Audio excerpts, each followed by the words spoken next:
Welcome to the Firebreathing Kittens, a D&D live play 5th edition podcast. Each episode is a standalone adventure, so you can listen to them in any order you want. Today we are joined by Olive. Hi, everybody. Olive is a bipedal crocodile standing up on 2 feet as if she were people, because she is. She's a level 3 monk, way of the open hand, appears to be carrying no weapons because she's, of course, entirely harmless. Aaron.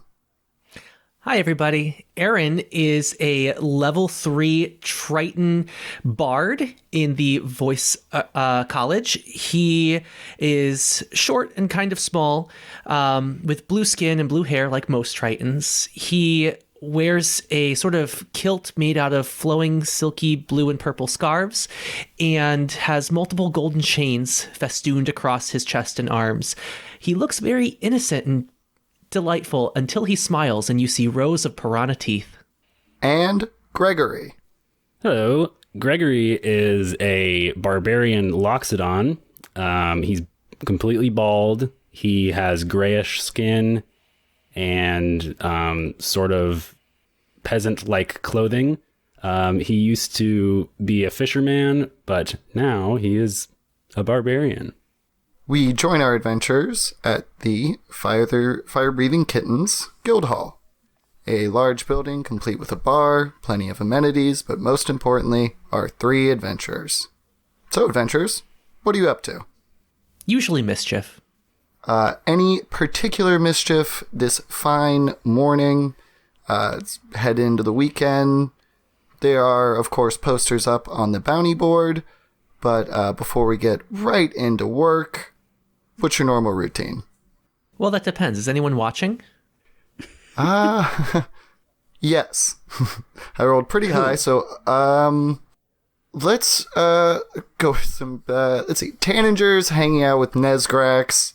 Dr. Crud the Third is tending to some people in his cart outside, and various other members of the guild are just sort of having drinks and hanging out at the bar. I'll say I've always pictured the bar in sort of the entryway of the guild, roughly 60 to 80% full of just random members. But the bartender's not watching. I can take all of those people. This is fine. Aaron gestures towards the top shelf bottle of liquor, and a thin stream of golden liquid flows out of it towards his hand. Gregory walks up to Aaron and says, hey, bud, what you doing there? Drinking. Nice. You know, I used to be quite the drinker myself, but, Want some? Well, I'm trying to abstain as of recently. Ever since becoming a barbarian, I've started to not like the way that I can tend to go into rages. It's not something I really am proud of, and I only really like to do it when it's necessary, but I've noticed when I drink, I find it to be much more necessary, much more often. So I think I'm going to pass up. That's fair. More for me. Let me know if you change your mind. Oh, I'm a great designated cart driver. Okay.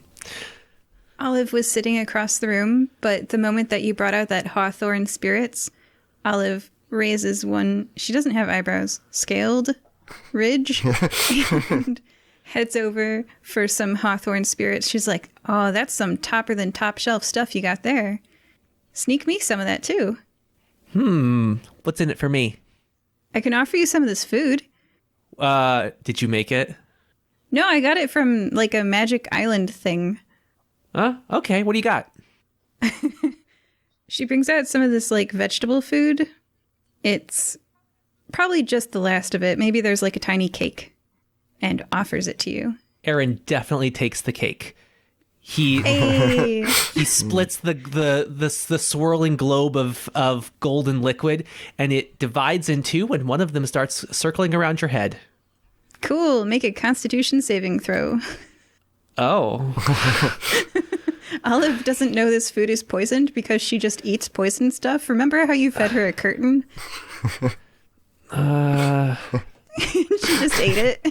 You shouldn't trust the stuff she eats.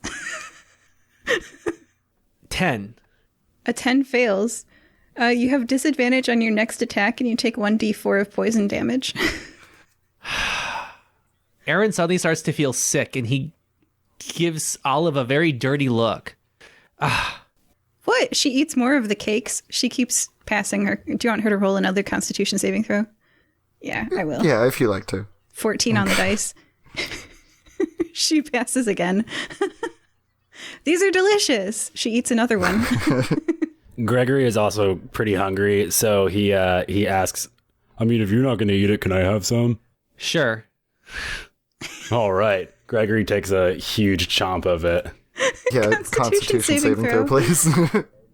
All right. Let me go ahead and roll that. 15. Yeah, you're fine. I don't know what Aaron's going on about. This is delicious food. Yeah, it tastes good to me. I mean, it has a little bit of a vinegary twang to it, but I think it's kind of sophisticated. Yeah. The elephant and the crocodile reassure you, human-looking boy, that this is good food. You know what I say? Those creatures descended from monkeys. They always have the worst tastes. It's us elephant and crocodile folk who need to stick together. We poisoned you, and then we told you that you were weak. They also accused a merfolk of being descended from a monkey, which I don't know if that tracks. They did. Different ancestral lines. Oh, yeah. Well, he's humanoid, right? I mean, I look pretty non-human. I used to be able to look human, but nowadays, no. I'm starkly blue, and I have little fins on the sides of my arms. Oh my goodness, I'm so sorry. I need to get new eyeglasses.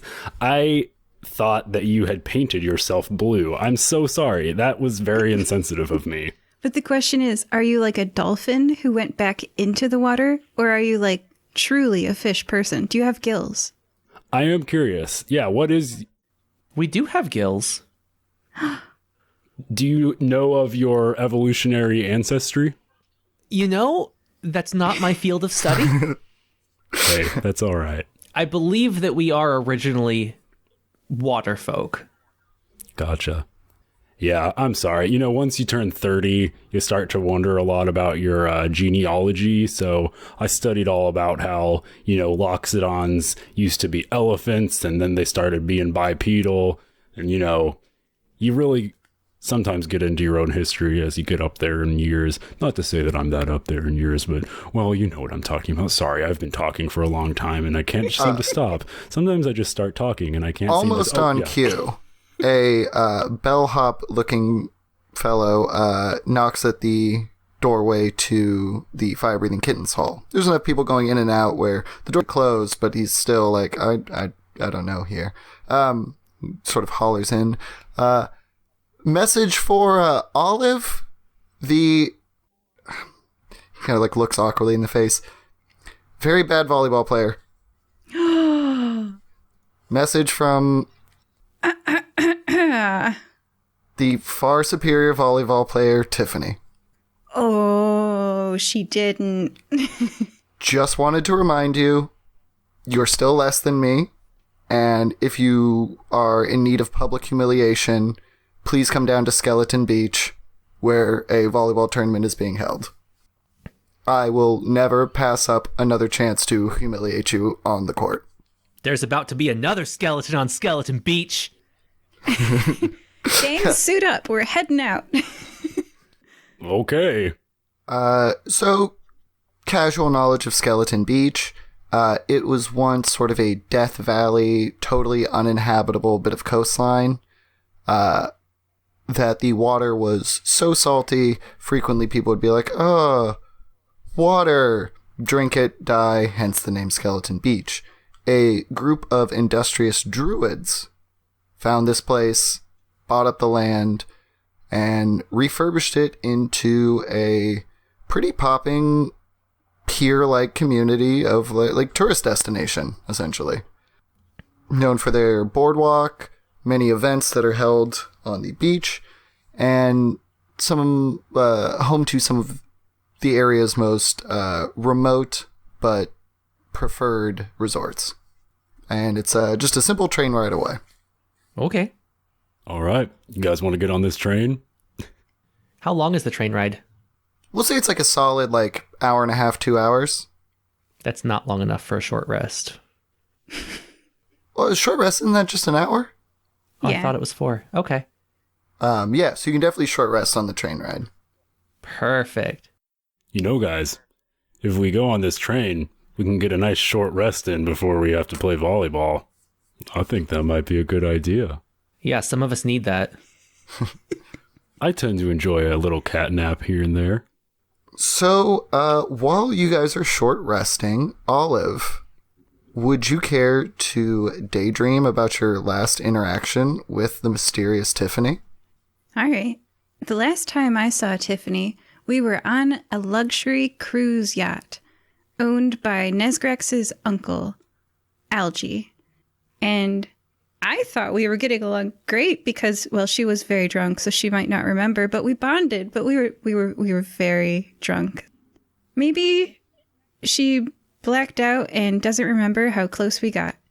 But yeah, when she was in high school, she was like a mean girl. She would always talk behind my back, and I would always pretend like I didn't know.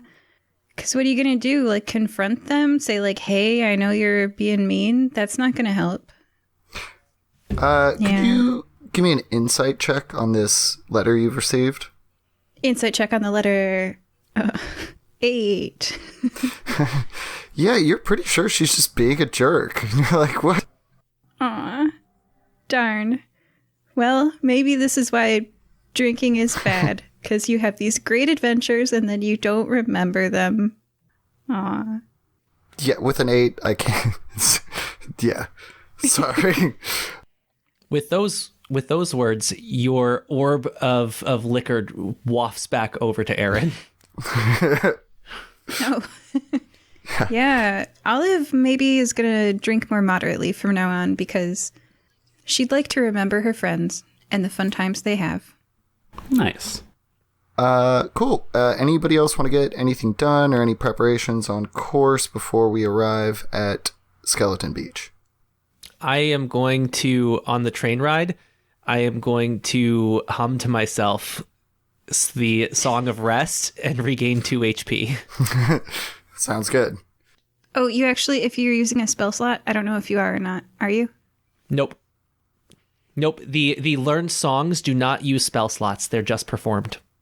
Oh, good. All right, because, yeah, you can use hit dice when you short rest, so you don't need to consume stuff. You can, but I don't have to. Ah, bards. Yeah, so once you guys finish your rest, the train arrives at the station. It's all like shiplap and recovered bits of driftwood, creating this small, almost like Western style, like train station. Nothing but like white sand dotted with like little strips of like yellowish, like normal sand color. And you can see like, you know, big thick logs have been cut into like boardwalk shapes and set deep into the sand. So even if the winds shift, you can at least kind of tell where you're walking to, leading like winding paths out and sort of like a natural pathway system instead of like hard linear like Center Street and stuff like that.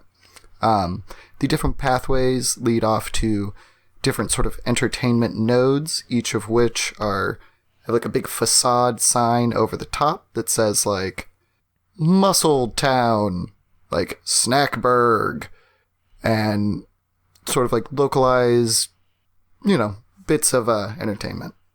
Marked on the letter that Olive received is the beach sports recreational area, which is closest to the coast and houses like multiple volleyball nets, frisbee golf course, all sorts of, you know, beach time activity locations. Is there anything of interest you are going to first, or are you just going to sort of poke around? I mean, you mentioned Muscle Town. Cool. So Aaron sort of begins drifting off towards the sound of clanging weights. Gregory is going to accompany Olive to anywhere but Muscletown because he's been feeling a little self-conscious about his dad bod lately. Oh. But he takes off his shirt. He takes off his shirt anyways because he's not that self-confident about it. He just doesn't need to see muscular figures thrown in his face.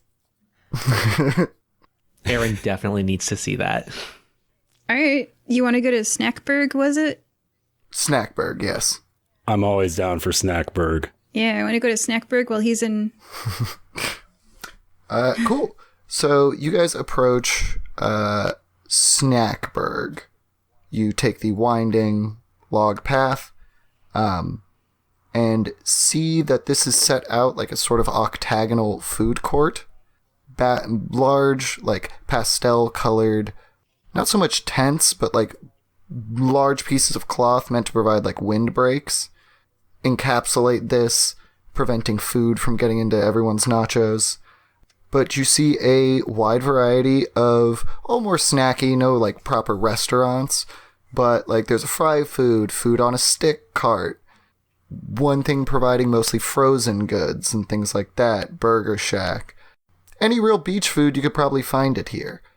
Could I get investigation checks from both of you? Yes. That's a nat 1. Oof. 4. Oof. Spicy rolls this game. Yeah, so just the dizzying array of various foods around you, like, distract you, and you're like, ooh, what's that smell? What's that? Ooh, what are they cooking there? And it's hard to focus your attention to any place in particular. I will say that Gregory is particularly nervous about a man essentially running a fantasy hot dog cart, where instead of metal, it's all shaped wood, and there's clear greenish smoke coming out of his steam tables. I don't know about this place, Olive. I mean, I smell some good stuff. It's honestly all a little bit disorienting. I kind of feel like I'm spinning almost, but all I really know is I kind of want to avoid that place with green smoke coming out of it. I'm pretty open to trying new stuff, but there's something about that gives me a weird vibe. Fair, says Olive. I guess I'm not attracted to any of these things in particular. You want to head back from where we came? Well, I mean, we are here, and I mean, I'm pretty hungry. I feel like we can stand 20 feet away from the sketchy booth. Gregory wants to check if there are any restaurants that have the word challenge on the menu. Yes.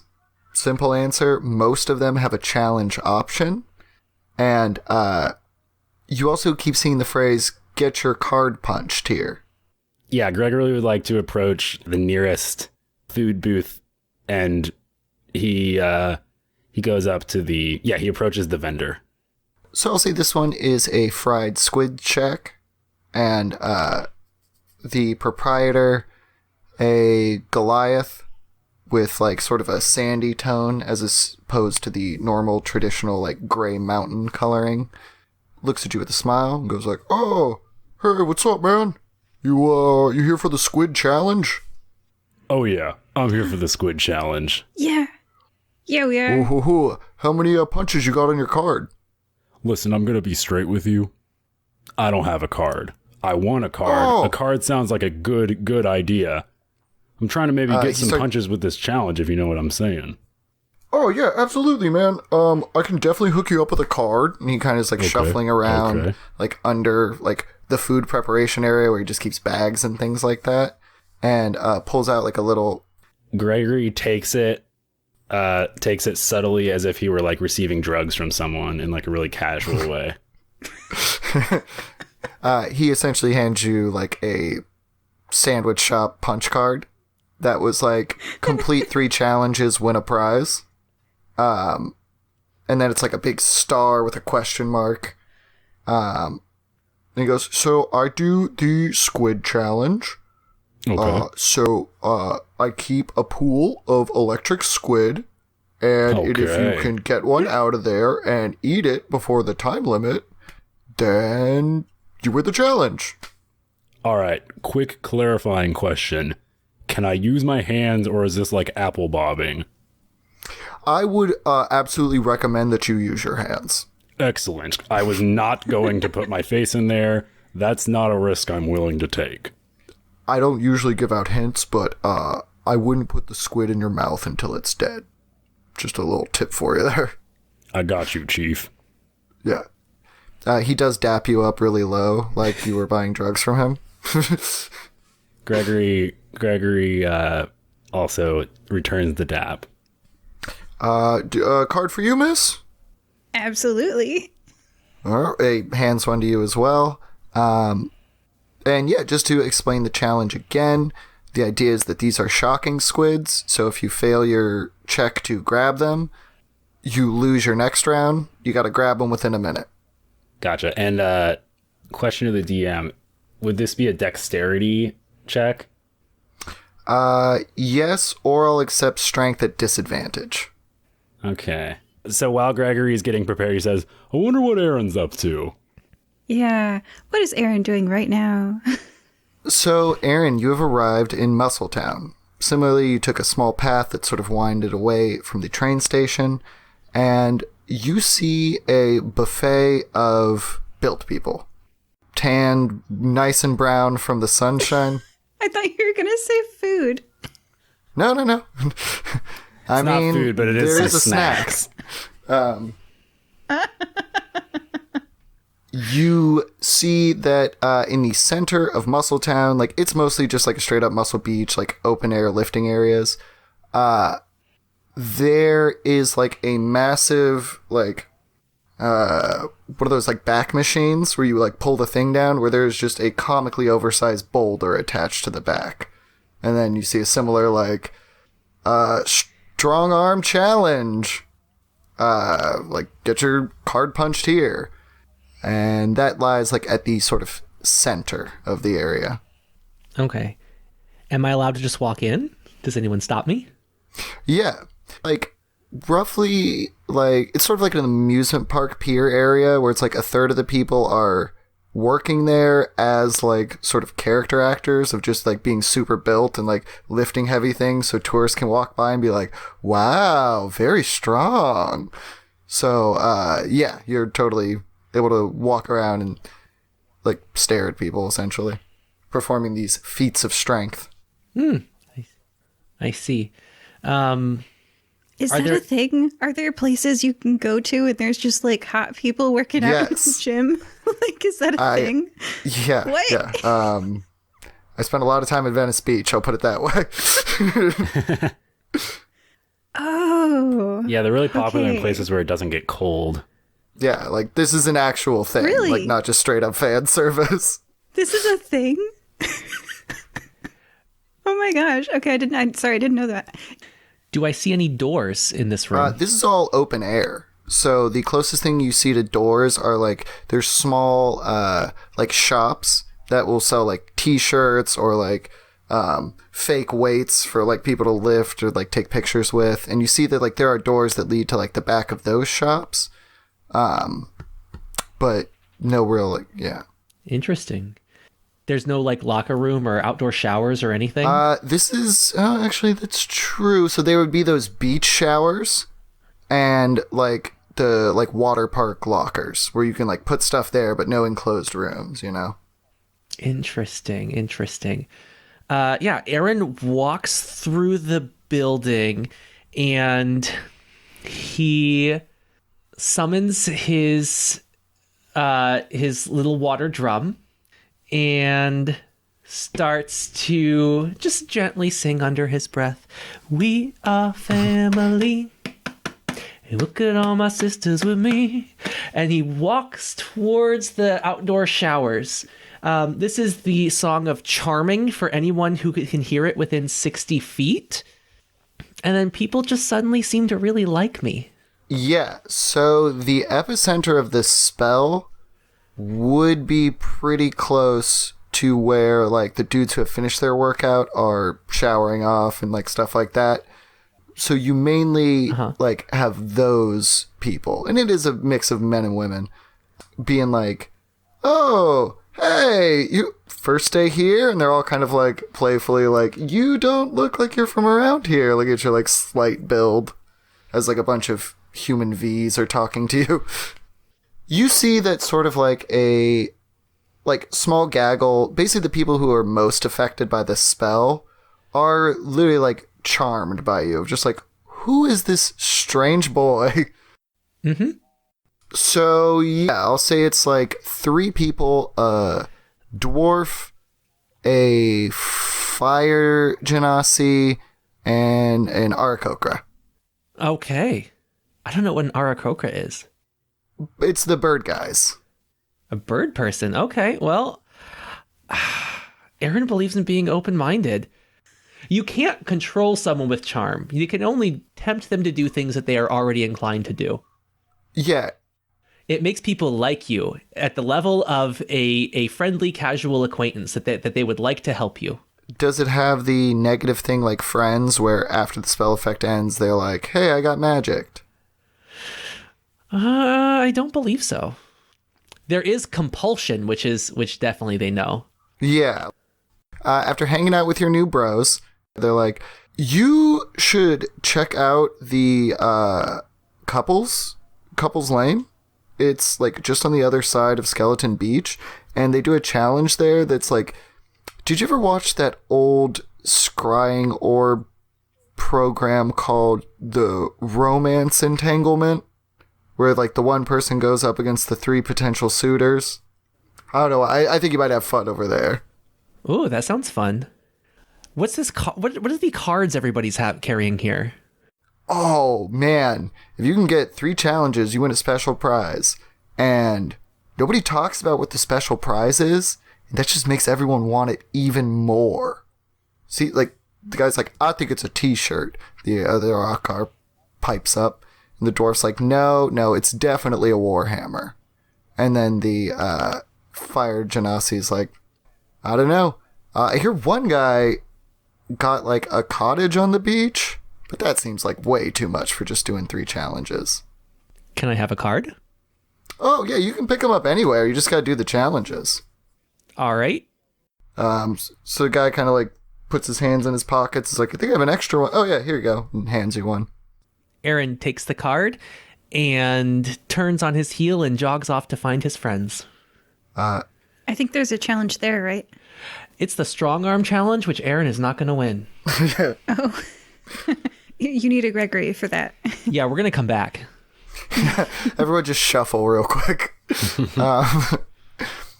Cool. So I'll say, since you both were trying to do the same thing, i.e. find each other, you guys meet up in sort of the central spoke of the town, which is the train station. Ah. Hey, guys, did you hear about these challenges yet? Oh my god, yes. Wait, what kind of challenge do you have? It's something about, like, arm wrestling? I wasn't going to go for that one. What about you?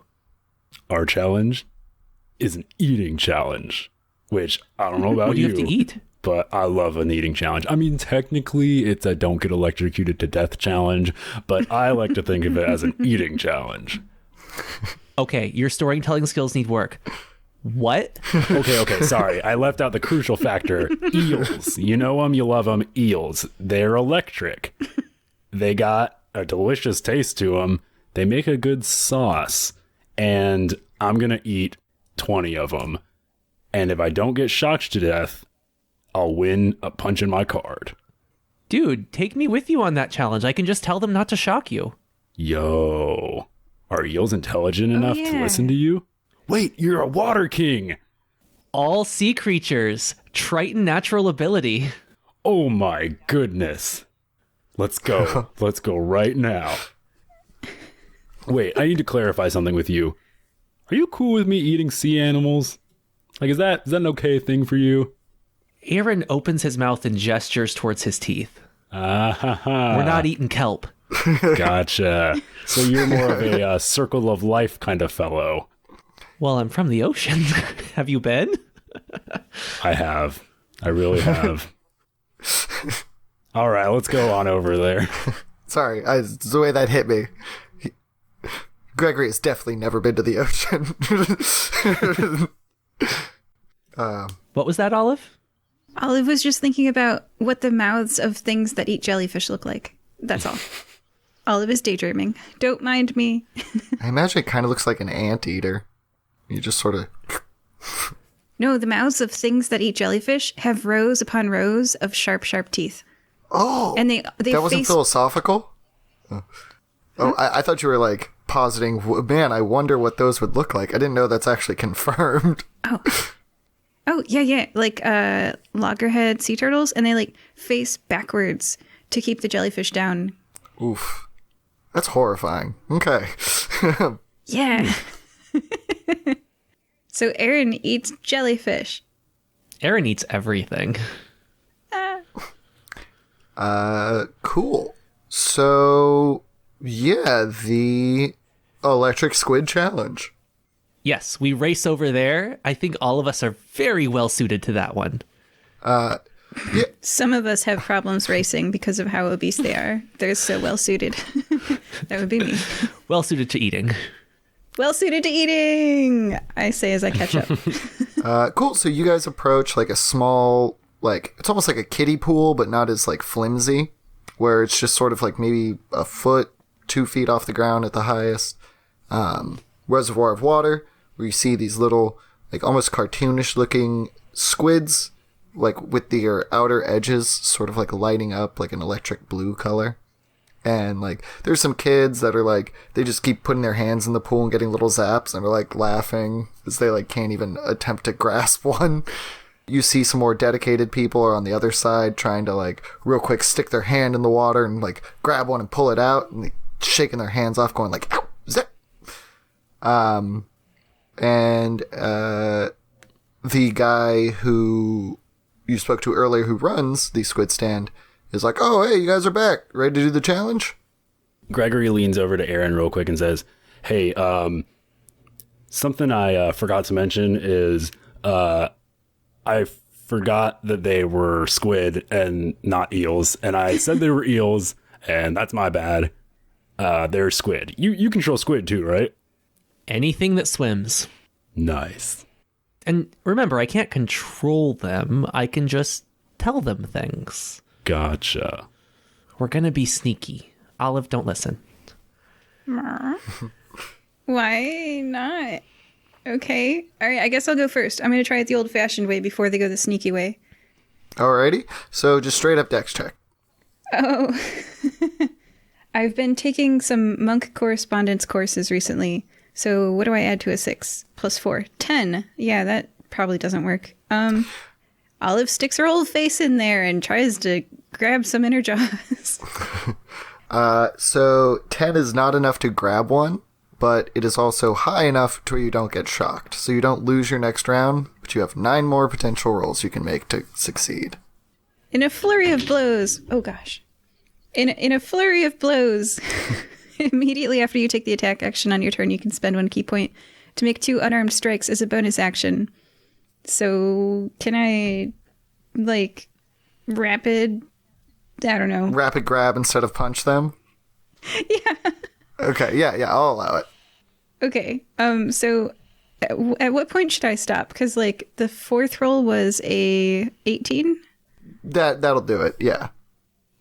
You guys see some water, like, splashing up from my head as I keep getting shocked, jerk back, and then just, like, shake my head. Could you make... I'm not the smartest monk, am I? Just make a Constitution saving throw now to not get shocked and drop it. 11! Oh, I'll take it. Yeah.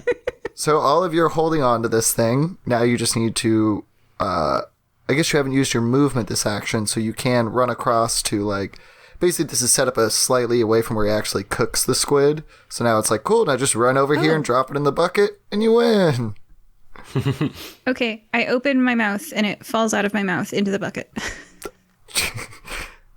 He like, laughs and, like, happily punches your card, and then gives you, like, a little coupon for, like, a free order of squid, and is like, you know what, maybe I should stop telling people to not use their mouths. That worked out pretty good for you. Gregory approaches the vendor and says, wait, so am I allowed to eat the squid, or do I have to put them in the container? I mean, you can eat the squid at whatever point you like, but I can also cook them prior to you eating them. An interesting proposition. I'll have to think about it. Yeah, he gives you a nod and is like, okay, weird dude, but I like you. Cool. So you guys, would you like to attempt the challenge? Well, Gregory, would you like to give it a go on your own first too, or you want me to take over there? I think I would like to use teamwork, if you know what I'm saying. Oh my, pray tell. Gregory does a big old wink, trying to be subtle, but clearly failing. What did you have in mind? You know, he sort of whispers and nudges him. The charm animals thing. Oh, okay. Hey, tell you what, you're big. Go grab that bucket that they're supposed to end up in. Gregory grabs the bucket. Yep. Set it down right by the tank here. He does that. Uh-huh. Aaron leans over towards the tank and whispers, brothers and sisters, I've come to set you free. Shock me not, lest I smite thee. And then he uses shape water to create a tunnel of water that will arc from the pool over to the bucket and says, come quickly. So do you want to make that as a persuasion or an intimidation? Because you did threaten to smite them at one point. Persuasion. Okay, I'll allow either. I'm just letting them know not to shock me. Yeah. Go ahead. Oh, that's a nat 20. Oh, That's a wasteful time to have a nat 20, but okay. So you see the squid guy was kind of about to be like, hey, don't move the bucket over, the kind of... But then he sees these squids being like waterfall rainbowed out of the tank into the bucket and is like, well, I gotta tell you boys, this is some of the best cheating that I've ever seen. I have to commend you on this. And punches both of your cards. Gregory puts it back in his pants again, like he's accepting drugs. Yeah, he does. Then it's like, now, I'll give you guys, of course, a free squid, but if you could just go ahead and ask the rest of those to go back into the tank, I have many other customers who enjoy this game. Oh, Well, darn, I thought we'd get away with it. Aaron uses shape water again, and the pool seems to grow two hands that reach out and gently pluck all of the still living squids out of the bucket and tosses them back in the water. Sweet.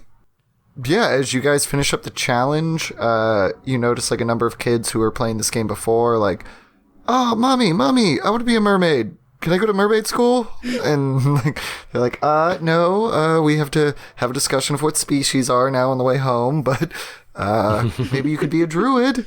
And they're like, I want to be a mermaid. And have a whole thing. That being said, you guys have completed your first of 3 challenges really well. You guys were perfectly suited for that. So if you like, you could discuss the continuation of this quest as you munch on some squid. Well, Before any of that, I would like to extend my hand in a high five motion to Aaron and Olive. Woo! High five. Aaron looks at it for a second and then pokes it. Close enough, I guess. Olive demonstrates with Gregory. See? Uh-huh. See? Boom. Aaron then reaches out and slaps the top of your hand. Good enough. Oh. Well, I know there's a couple of options. I know back at the gym there was a challenge that I'm certainly not going to do, but Gregory, you might like it. You're talking about the arm wrestling challenge? Yeah, that one. Buddy, I can do an arm wrestling challenge. That's like telling you to do a water swimming challenge. It's what I was born to do. Oh, maybe they'll have that. Maybe. If they do, I'll let you know. All right, you want to head on over there? Yeah. Nice. And then as we start approaching the buff guy area, Gregory puts his shirt back on.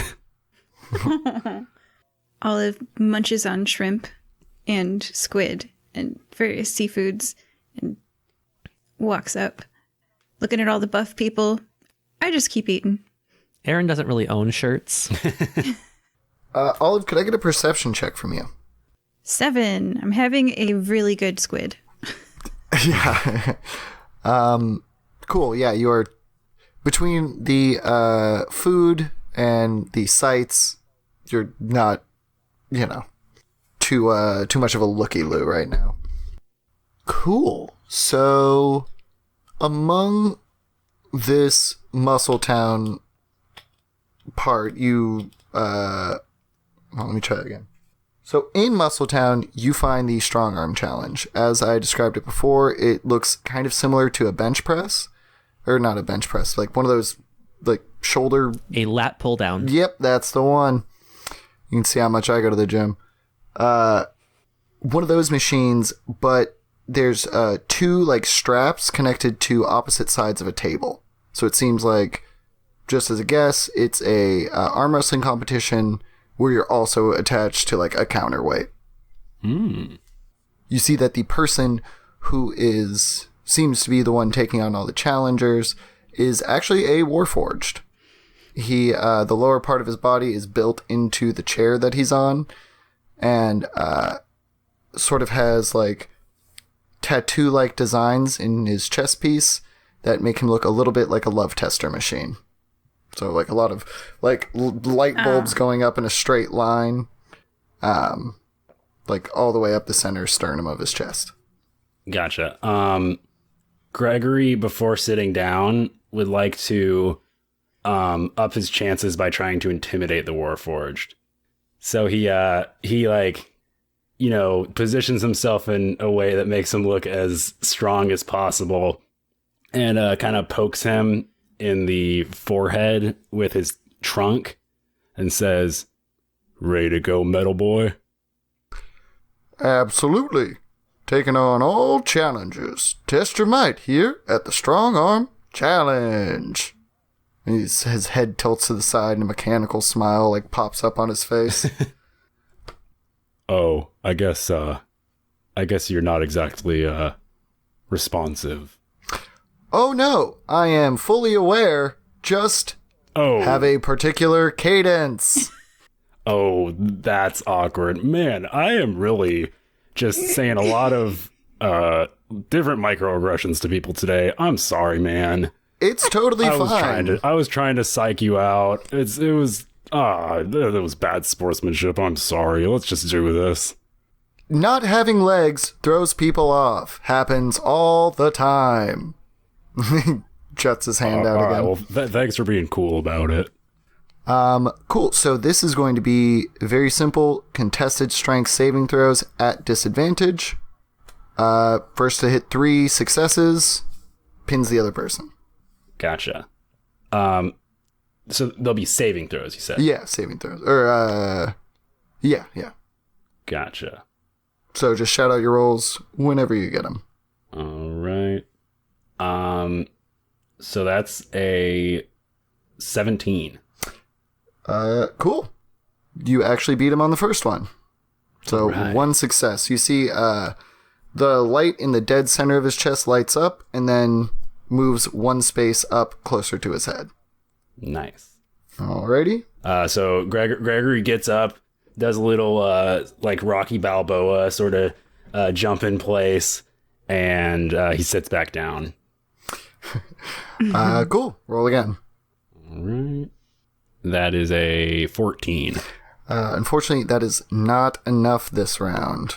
1 light on the bottom half of his chest lights up. Bink. Dang it. All right, come on, Greg. You got this, man. You got it. You got this, Greg. Yeah. All right, so Greg tries again and rolls a 19. Ooh, that will definitely beat his 2. So... Perfect. Bing! Another light on the top half lights up. 1 more, Greg. You can do it. Yeah. Greg wipes the sweat from his forehead and has a determined look in his eyes. Can we get a song for him? Huh? For that? I don't have a song. I don't know that song yet. That's level 6. It's okay. I have a different song that I can use here if we need to. Never mind. It's all right. Rah, rah. Shish kumbah. Go, Gregory. Thanks, Olive. That doesn't technically inspire me, but it did inspire me in my heart. Oh! Bardic inspiration. Oh, Hey, yeah. Gregory. Hey. You got this. Thanks, man. Gregory feels very inspired. Do you know how to use a Bardic inspiration die? It's just a D6, right? Yeah. All right. And Add it you to your add roll. it to your roll? Yeah. Cool. So, yikes. I roll a 2, so I'm not going to add my D6 to that. Save it. Oh, wait, sorry. I rolled a 4. I forgot to add my modifier. Not that it probably matters. Okay, well, it is now 2-2 as the strength tester rolled an 18. So Dang. All right. it all comes down to this. Gregory, If you can't do it, no one can. Grow, Gregory. Gregory kind of hits himself in the head a little bit to get rid of his nerves, and he stares the Warforged straight into his mechanical eyes and says, "Let's do this." And he rolls a 7, and he's going to add a d6 to that. Ooh. He adds 4, so he rolls an 11. I'm so sorry, Greg. on. That is not enough to defeat the love tester or the strength tester. Oh. Gregory sulks away in disappointment. He says to himself, "Man, that was like my main thing I had going for me." The love tester is like, well, try again. But then, you know, as he did defeat you, his hand kind of pops out like a rock'em sock'em robot. But he misses. So Oh, nice. Gregory's like, "Whoa, dude, I thought we were cool." I literally have no command over this. Oh, it's all right, man. Hey, I don't fault you for how you were programmed. It's cool. If you ever find spare robot legs around, please let me know. Hey, you know what? Sometimes I just tell people I'll let them know to be nice, but I'll actually let you know. Cool. Dope. Yeah, so you can retry any of the challenges you like, but you did lose this one. Darn. I have an idea. You said the Warforged is sentient, right? Yes. Huh. I kind of want to try. Alrighty. So yeah, you head up to the strength tester. Okay. So I am going to put my hand in his as per usual. But before we start trying to arm wrestle, I look him dead in the face, and I'm just very softly, under my breath, no one else can hear, and I say, "Dead you are, the one exterminating sun, slipping through the beach, lesson here to teach. Dig through the ditches and burn through the witches," and you see, or he sees, a visage of, like, my face transforms into one of those big compactors that tears apart cars in the junkyard. And it seems like it's just coming for him. And if he is sentient, depending on his checks, he may have been inspired with fear. Ooh. Isn't that just intimidated? Well, he has to... No, it's not just intimidating. It's where you are forced to run until you are no longer in my line of sight. But he doesn't have legs. He's going to have to try as best as he can with his arms. Let's see. Okay. It'll be a wisdom saving check from him against my performance check. Okay, what's your performance? Well, it's a +7, and I rolled an 18. Wow. Yeah. Okay. So, all right, so the Warforged is like, let me think about this here. And then, like, uses his, like, hand, which I established, like, pops out. And, just, like, pivots on his elbow and then just kind of tilts his chair back. So he like lands flat on his back and is staring up at the sky and is like, yes, this is all I need to do as terms of the spell. Let me read the spell. Out of sight.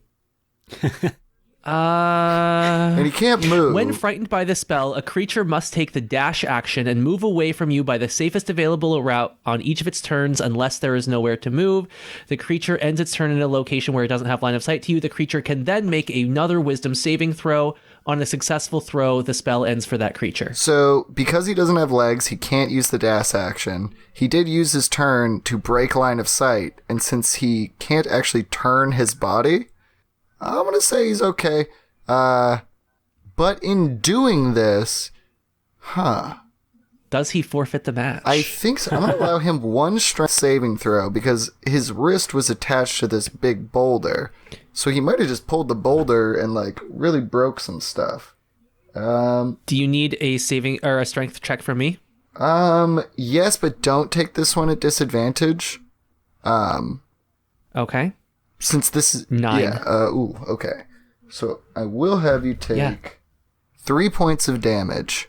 As basically what happens is he goes backwards, the whole apparatus kind of above you tilts to the side, you get like jerked over the table and just kind of bang your hip real hard. Oof. Yeah. Some of the muscle people are like, oh, boo, boo. And then some other ones are like, hey, give it to him. Like, he beat him. Eventually someone comes up and punches your card just to resolve the situation so they can get it back open. But yes, you are now have 2 out of the 3 challenges complete. Hey, Olive, you want to give it a go?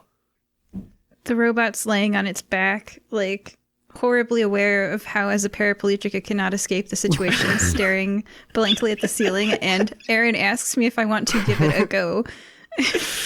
I have no legs, but I must run. Olive is much nicer than me. Remember how Olive was eating squid? She puts one in her mouth and chews, and that's her answer. She's like, oh, no, I can't. Okay, I think it's time for us to leave. Aaron takes both of his friends' hands and just proceeds briskly towards the outside street. Cool. So yeah, good commotion.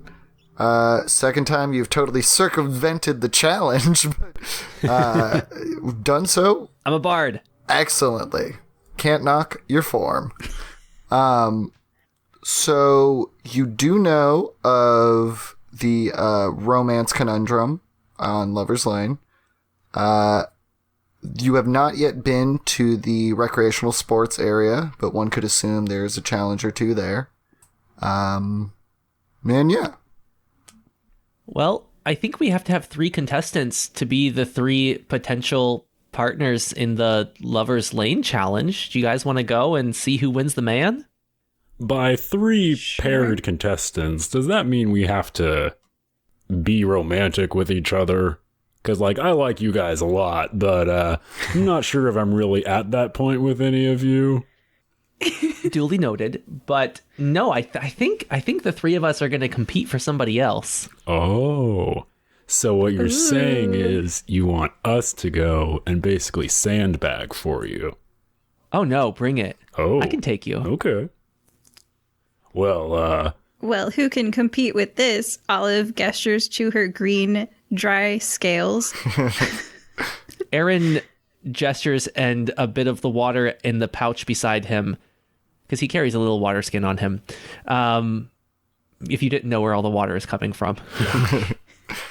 And a bit of it sprays out and just mists over his body, and the golden chains stretched across it and just kind of glitters.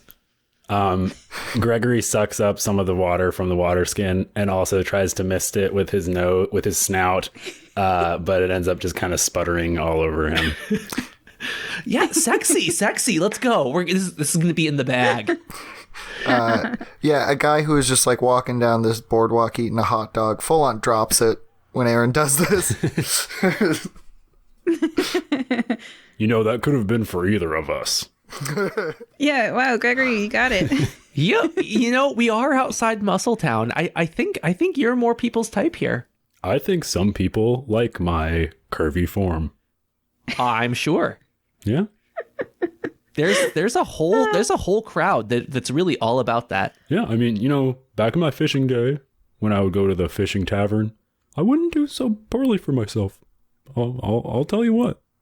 I would buy you a drink. You don't know where she got it, but Olive now has fried dough on a stick. Man, Olive, you got the snacks today. You want some? I say. Inside of the fried dough is rainbow cheese. Is that a rhetorical question? Come on. Gregory chomps down on that good snack. Oh, when you pull it apart, it's 7 different colors. What were you guys saying, huh? Oh, yeah, let's head to Lover's Lane or whatever. Oh, let me get a fresh fried cheese for them. That's how you win over your lover, right? Through the stomach. I like the way you think. Absolutely, yes. Good food will do it. Can I spend a gold and get 1 new fried rainbow cheese? Yeah, for a gold, you can get multiple fried cheeses. Excellent, thank you. Let's say, if you want, I'm sure I can get you a fried cheese without spending a gold. I got this. I got gold. Okay. I don't have any gold. I have plenty of mist. Oh, man. It's like being teenagers. Do you guys want to go to Skeleton Beach and just steal? Aaron steals a lot of stuff. Cool. So this, you guys start heading towards the farther, more remote section of the beach. This is sort of like, instead of everything being circular around like a center point, this is more so like actual lanes that go out from the entrance to this part of the town, and each lane ends with a small bungalow. You can see that at the very end of this sort of street, with the lanes coming out to the left and the right, there is a small stage set up with a dividing wall with 1 chair on the left, 3 chairs on the right, and you see a gnome has like a big curly, essentially like a swirly straw, but it's a pipe, and he's just kind of like So excited. Oh my god, it's really like yeah, when all 3 of you are like, we want there to be lots of flirting, I'm like, okay, well, I guess we're doing the dating game. Oh, I love this because whenever, like, on TV, you never know who's behind the curtain. And one time it was a serial killer in real life. Ooh. One of the people on the dating game was actually a serial killer. And, like, the 3 contestants were... keep going. I'm so excited. Well, that's what happens when you play the Romance Conundrum. The Romance Conundrum. Cool. So when this gnome sees you guys walking up, like, in a group of 3, he's been doing this job for a while, is like, oh... Hey, you coming in for tonight's game? Yes. Yes. Yeah.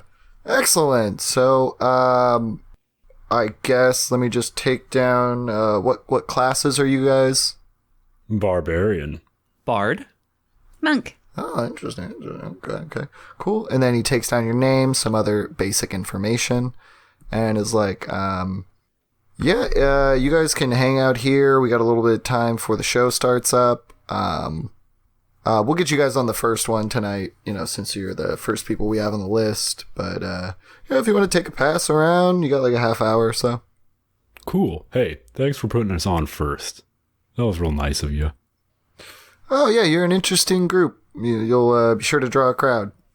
All right. Cool. So is there any primping or prepping you would like to do before the Romance Conundrum starts?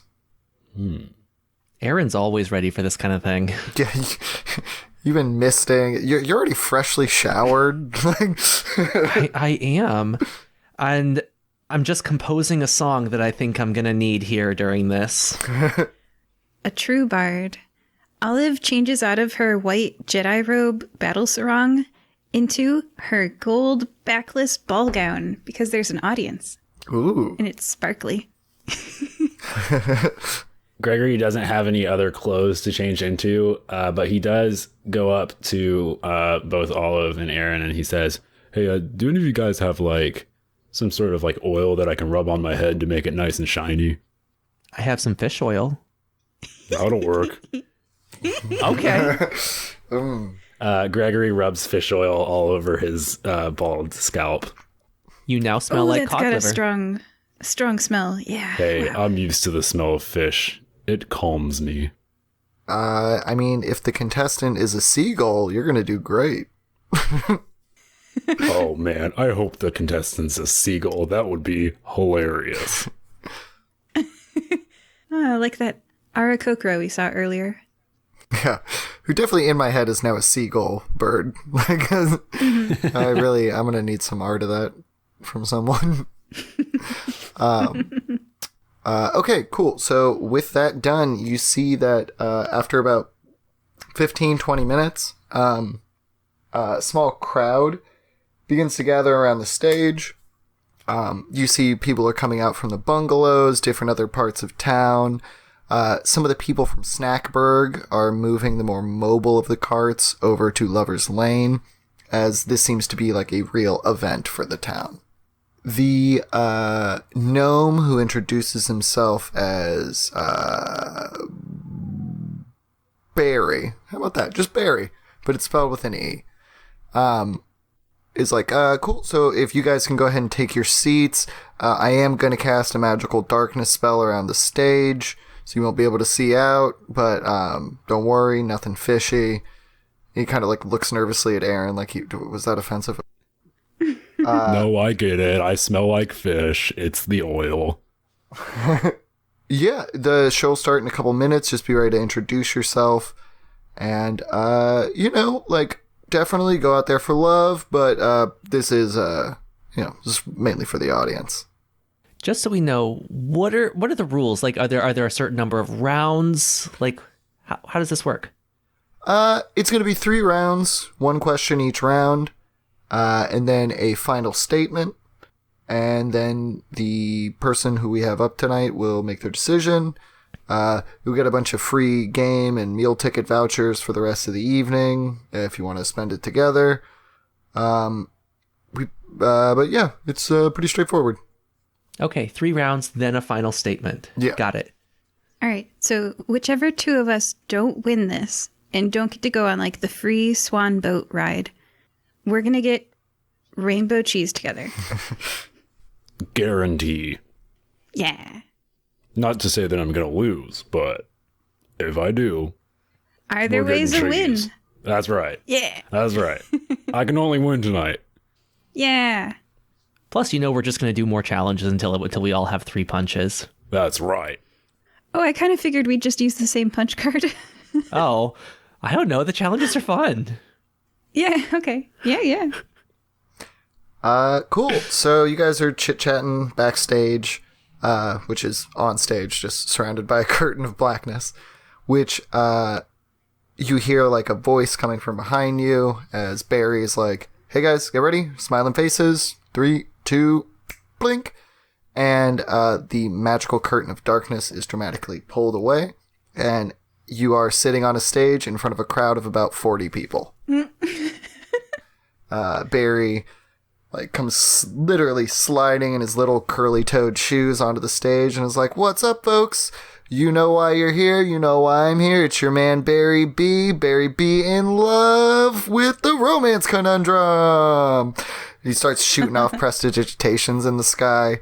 You can tell this is a very different energy than he had quietly smoking a pipe when you first met him. And our first contestant directly from the ocean, it's Aaron. Hi, everybody.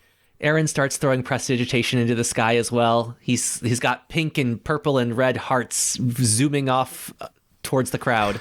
After Aaron showing at both the Electric Squid Challenge and, basically breaking the Strong Arm Challenge, there's already, a small fan community for Aaron that are like, woo, we love this guy.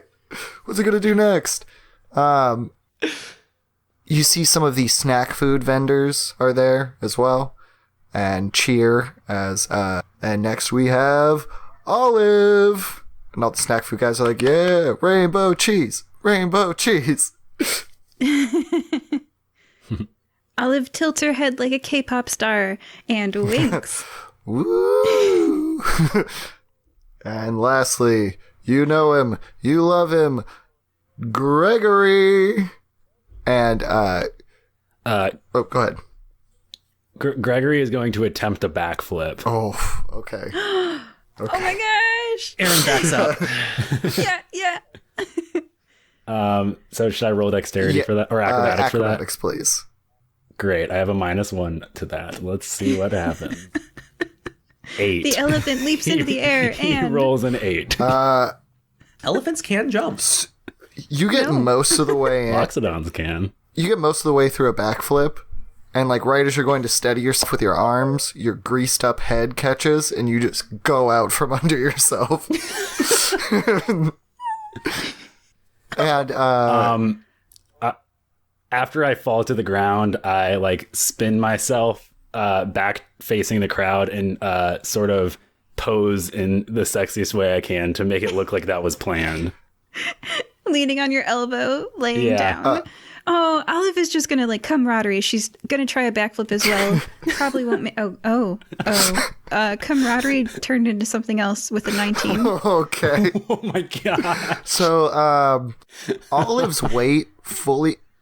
But I stand behind you with my arms raised, and I make it look like a joint show. Like you're laying down, I'm standing up. We did this for the crowd. Yeah, Olive's weight fully works with her in this scenario, and like you do a quick, tight backflip and like land on your feet kind of before you were ready for it, and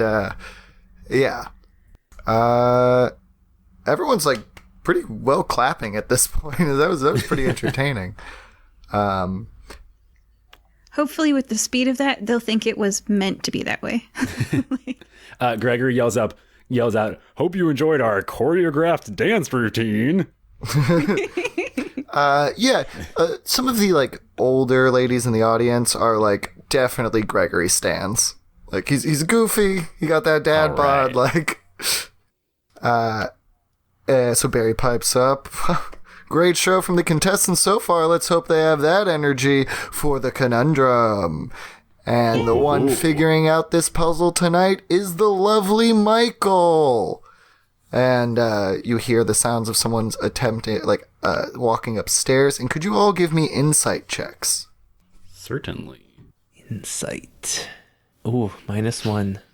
Boy, oh boy. Nat 1. Oof. 13. 7. So Aaron, you're used to like noticing the way that people like sort of change when you walk into the room. As whoever this Michael is ascends the stairs, you see like a wash of like, oh wow, like goes over the crowd. Is this a good oh wow he's pretty or a bad oh wow he's not human? Because Aaron gets both. Probably a little bit of both. With just a 13, you're not sure. Probably more of the former than the latter. Okay. So it's definitely like, wow, this guy is good looking. But it'll also be like, oh, we're not used to one of those. So you hear sort of like a gruff voice as he goes like, hello, my name's Michael. Just, here for vacation, out for a little bit of fun. Like everyone's just like, woo! So without further ado, let's sort this conundrum. Michael, you've had the afternoon to think of some questions. What's your first question? Well, Barry, I gotta go with the classic, if you were gonna take me out on our first date, where are you gonna take me? And for the rest of the challenge, we're going to go ahead and do this the order you were introduced. So we're going to go Aaron, Olive, and then Gregory for the first round. Well, I believe in taking action immediately, so we'll have to pick somewhere around here. We did just find a place, I think it was called the Muscle Market. There's these outdoor showers and lots of exercise equipment. I'm going to take you there, and I want to see what you got. Well, I don't like to brag, but I've been a paladin for a couple years. And then you hear like there's like a moment of silence, and he did something on the other side of the divider that caused the crowd to start cheering. Yes, Daddy. Olive, same question. Well, as a paladin, I bet you would really enjoy practicing your righteous smiting, so I would take you to the fruit market of Nicomoy, where we would buy a cart full of bomble fruit, take them out into the woods, and do some practice explosions. Bomble fruit, by the way, are like, picture a rambutan, a fuzzy pink fruit, but when you throw it, whatever it lands on, it explodes. And does like 2d6 damage, like a lot. So, and you and I could train together. I love activity in a partner. I keep myself active, so like that's good to know. We got a lot in common there, Alf. And then how about you, Gregory?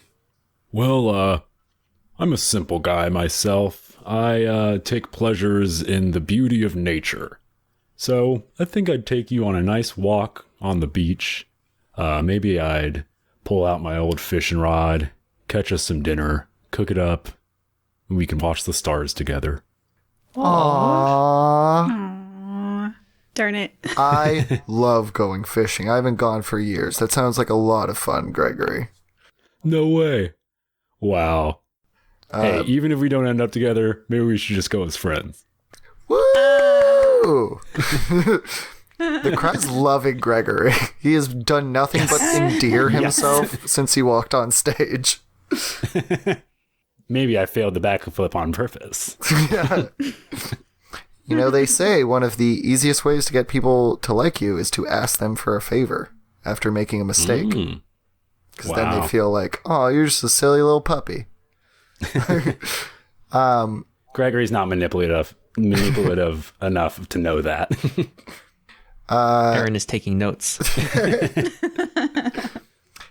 So, Barry takes the mic back and is like, wow, after round one, seems like this is anybody's game.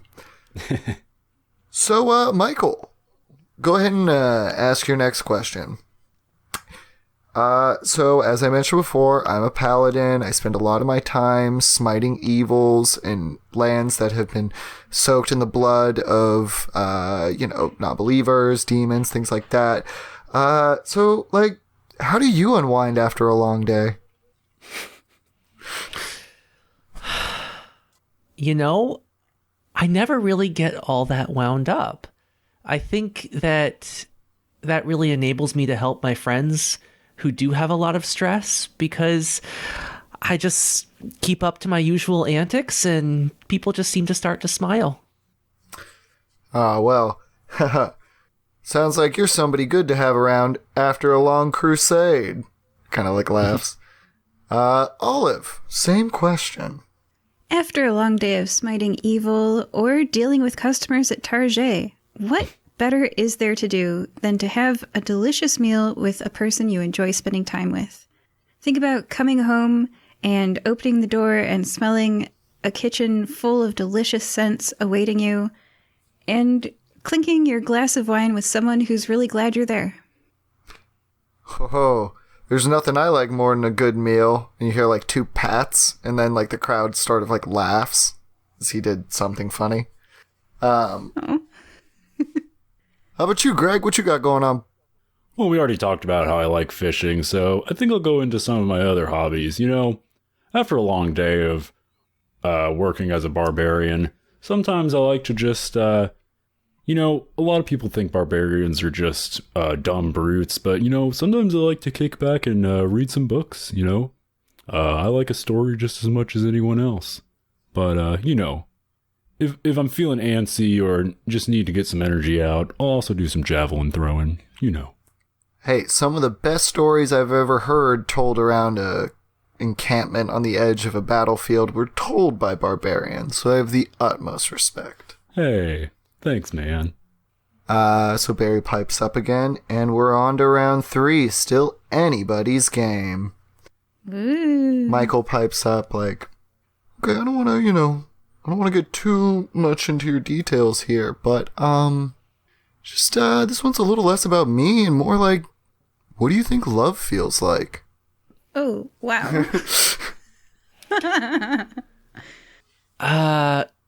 That's a deep question, and Aaron is not a very deep person.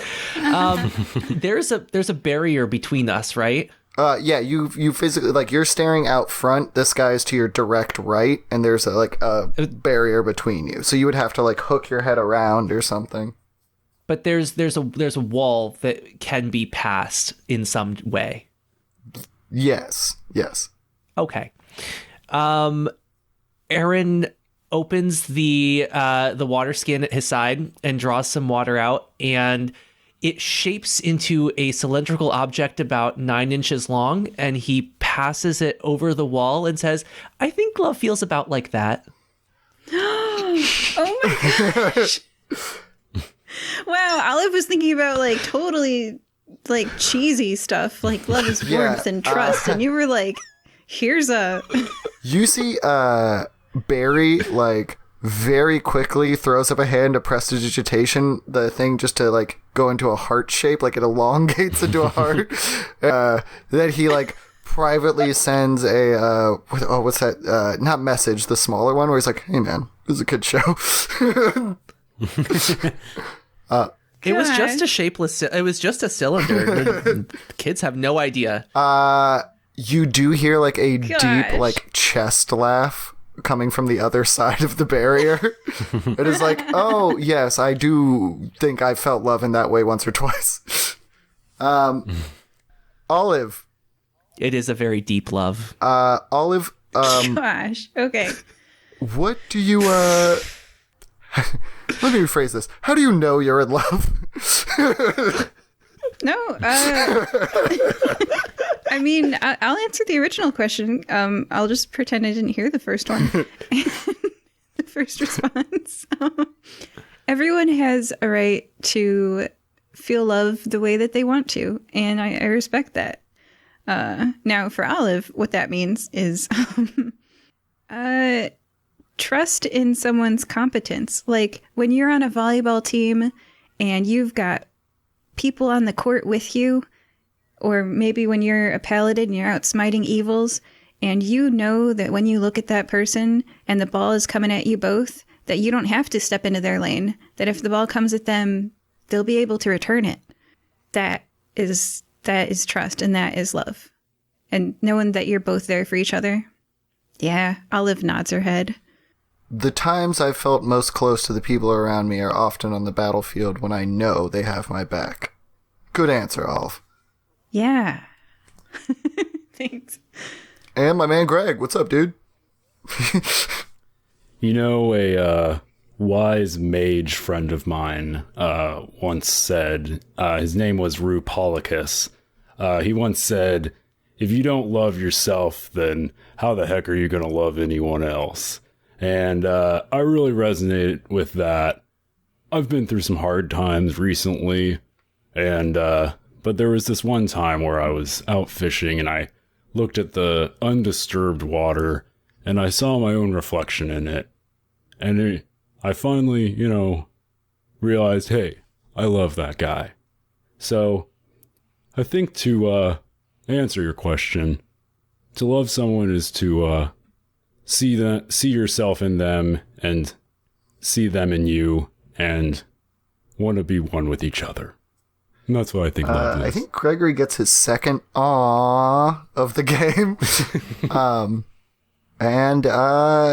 Yeah, Michael was like, yeah, that makes a lot of sense. That's something to really think on, man. Thanks. And Barry is like, all right, well, that's round 3, contestants. So you know what time it is now. Time for the appeals. The appeals? Yes. Now you get to say a personal statement where you're like, hey, I'm actually pretty great. So... I'm going to let these guys go first. Yeah, I was going to reverse the order for this one. I meant to do it every round, but... So, Greg or Olive, if either of you have a good closing statement as to why they should choose you. I'll start. Look, I'm just regular old Gregory. I'm not some fancy guy. I don't have any fancy stuff. But what I can promise is I'll love you well, and I'll take care of you. And if anyone tries to mess with you, I will not hesitate to go into a barbarian rage. And that's the Gregory guarantee. You get a polite round of claps from that one. As like the crowd is like, come on, pick Gregory, he's so nice. All right, Olive. Olive tilts her head like a K-pop star, and this exposes her many white teeth to the crowd because she has the face of a crocodile. And she smiles what she hopes is charmingly. And she says, you know how I ask you guys what you would say if you had 30 seconds? Yes. This is her 30 seconds. So she says, I just want to say thank you to the Firebreathing Kittens Guild because you guys are the best. Yeah, Firebreathing Kittens, come on down and join us. Oh, hi, Michael. You should join us too. Bye. She doesn't even go here. I think somebody in the crowd yells, hey, she's just doing plugs. Michael, you should join us at the Firebreathing Kittens Guild. We need a paladin. The DM takes note of that. And now to Aaron. You know Aaron always cheats. Aaron summons his little water drum and sits down on the stage, and he starts to sing at Michael. He says, take me now into the arms I love. Need me like never before. Just believe in me. I will help you see all the things that your heart needs to know. And just so you know, I'm totally a prince. And I'm the one who needs to love you now. Whoa. Whoa. Whoa. She knows this song. Da da da da da da. Yeah, sing along, guys. The whole crowd. Whoa.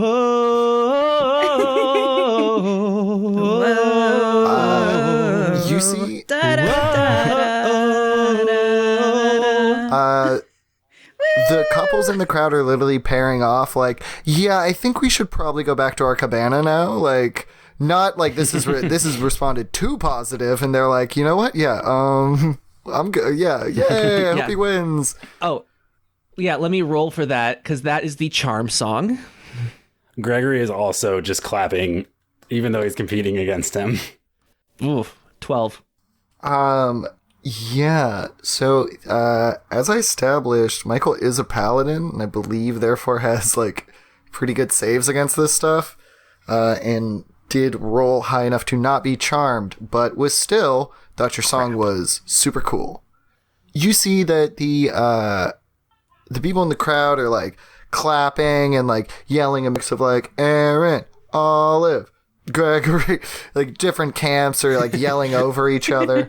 And eventually Barry's like, all right, now it's time for what you've all been waiting for.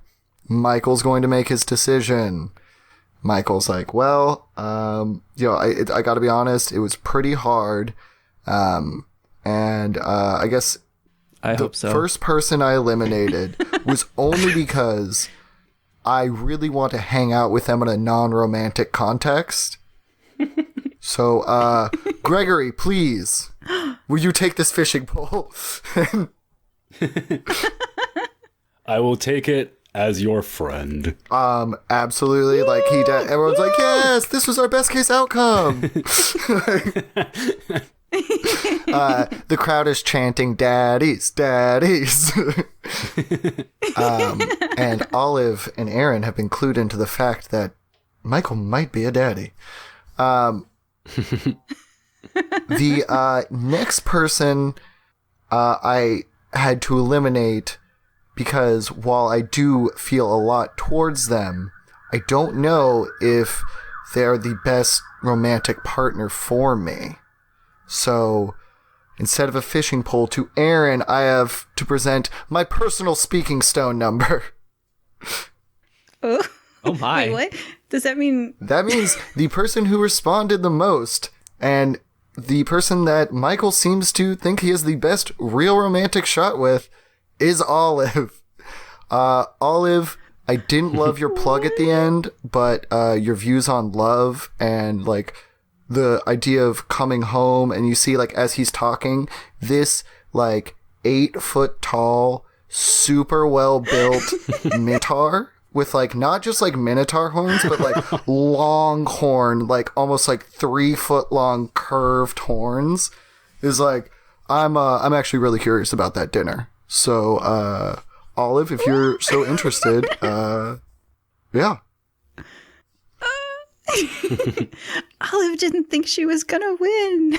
Like I said, So she just looks flabbergasted. I was just counting like basically like, okay, how genuine are they being? And then like got some real good genuine stuff, but yeah, you all like hit him in different ways. It's like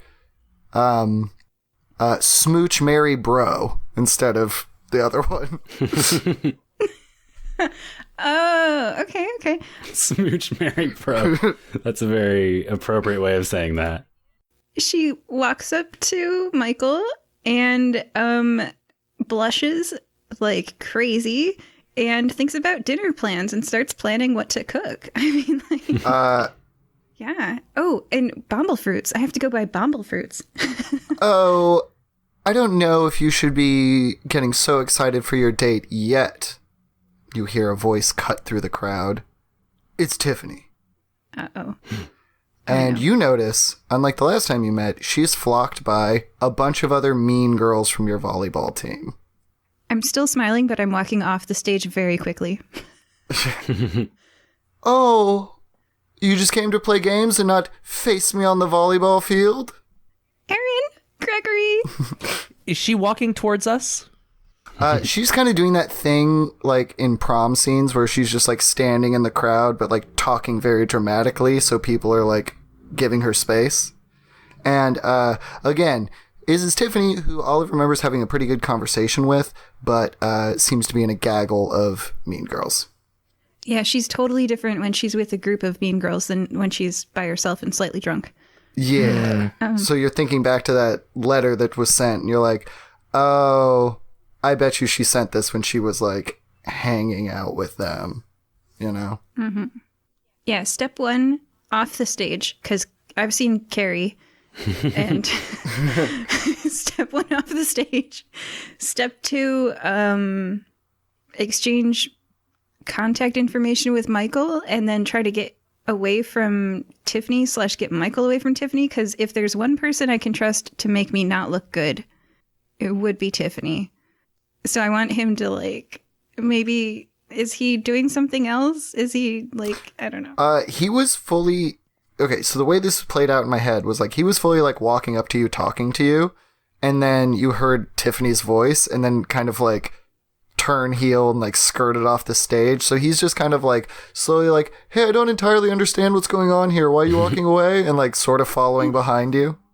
Okay. Gregory holds out. Gregory notices what's going on, and he holds out his hand. He's like, "Michael," and he basically tries to distract him. So he's like, "Hey, Michael. So what kind of fishing do you like to do?"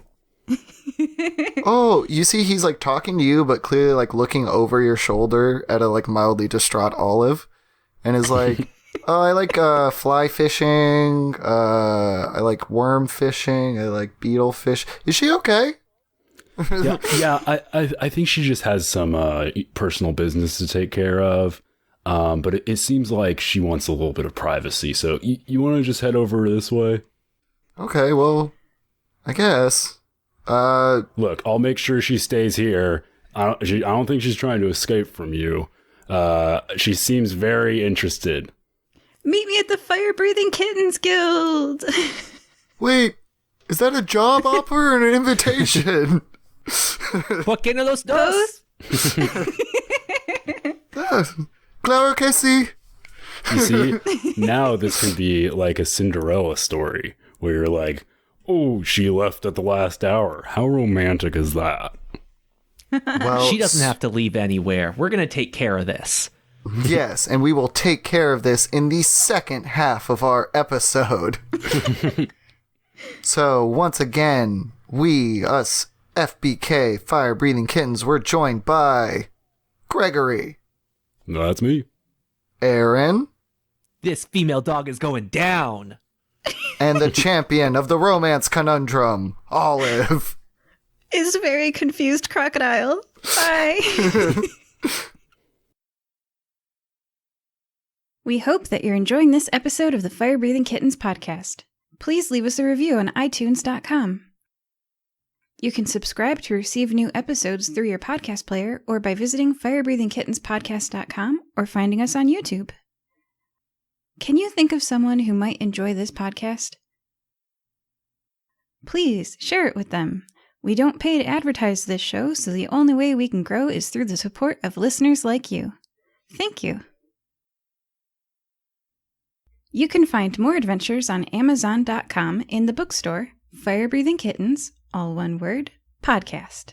That's right, you can curl up with a good book based on one of our podcast episodes. The authors do a really great job of adapting them into fun novels. And did you know that we have webcomics? Look for the adventures of Firebreathing Kittens on webtoons.com. We also have official merchandise on redbubble.com. Yes, that's right. You really can own a notepad with the Firebreathing Kitten logo on the front. Or one of your favorite characters. Welcome back to the Fire-Breathing Kittens. We are once again joined by Gregory. That's me. Aaron. Let me at her! Let me at her! And Olive. Hide! Oh no, I'm gonna be so embarrassed in front of my new date. After enjoying a wonderful round of games and snack food at the boardwalk paradise that is Skeleton Beach, our gang found themselves caught up in a romantic conundrum. A game of sorts in which people practice dating-style tactics. In which, after a good show from each of our contestants, Olive came out the victor, and the potential future suitor for the lovely Longhorn Minotaur Paladin, Michael.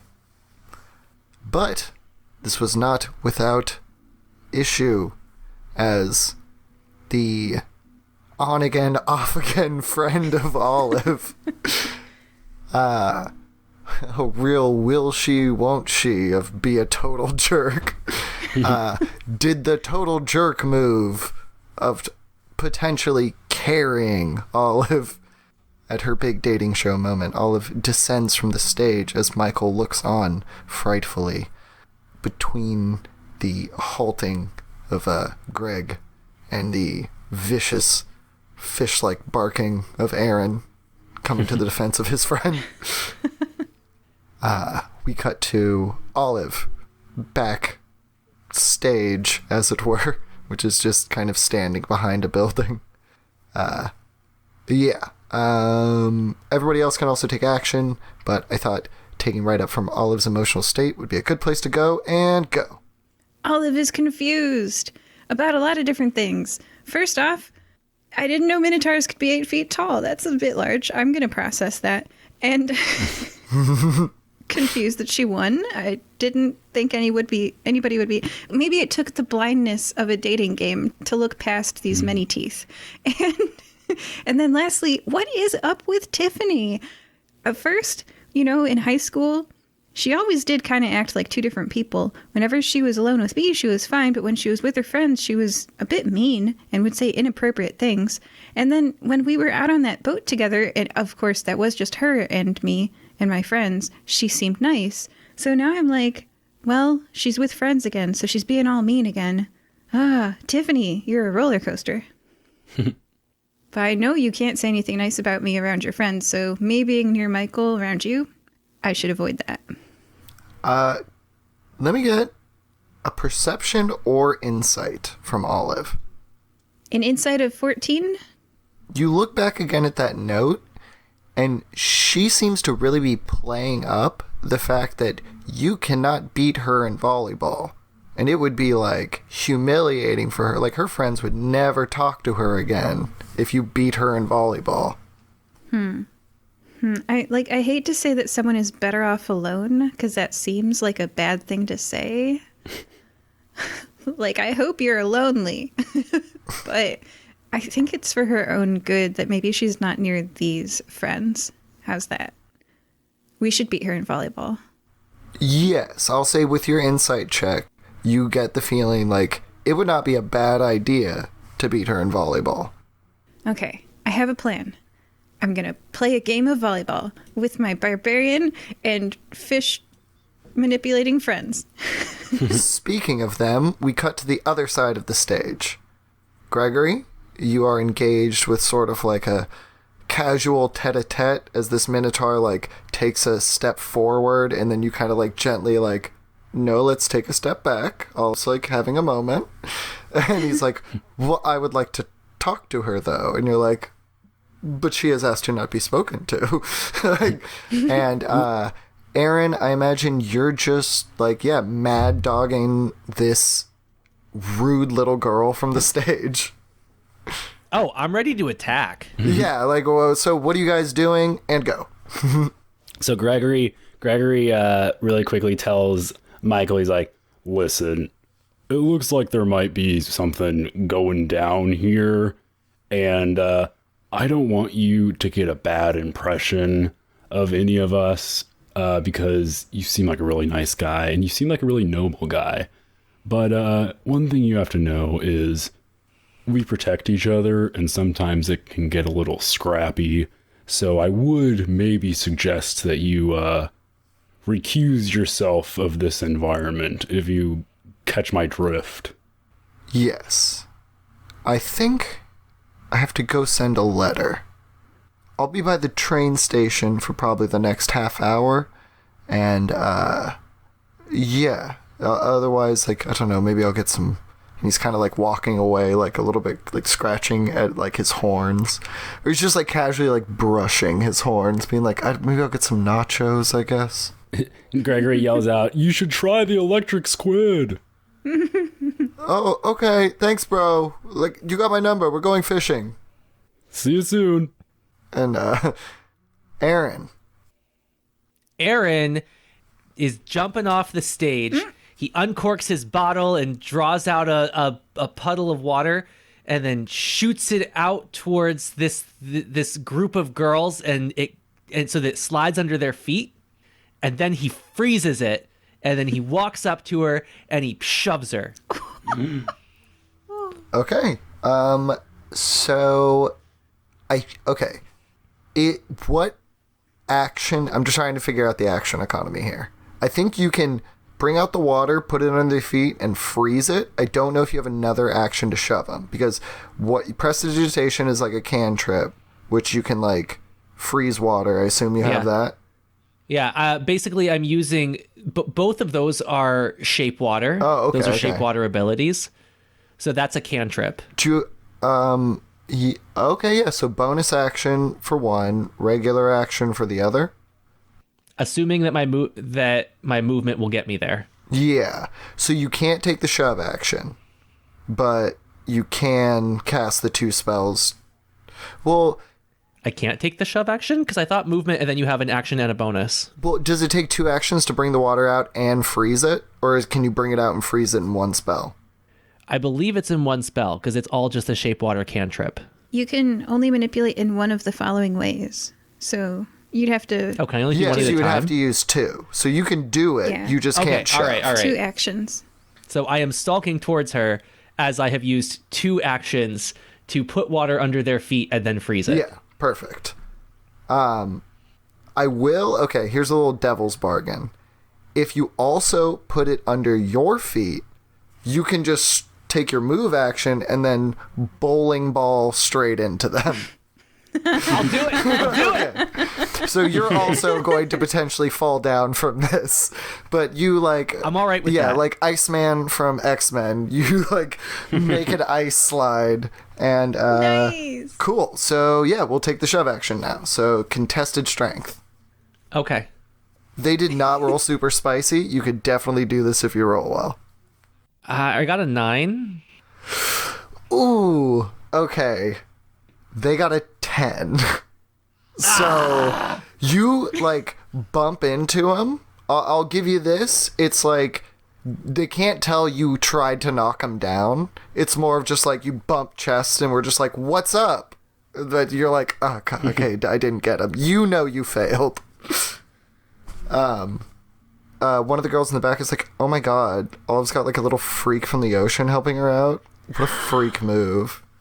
And Gregory, you notice the girl who, Tiffany, is not talking. And she's kind of like just looking at you with like a flat face while these other girls are saying shit. Gregory, you... Gregory steps in and says, that's where you're wrong. She has 2 freaks from the ocean. Well, I grew up around the ocean, but I'm trying to be cool. You're like the fattest, oldest elf we've ever seen.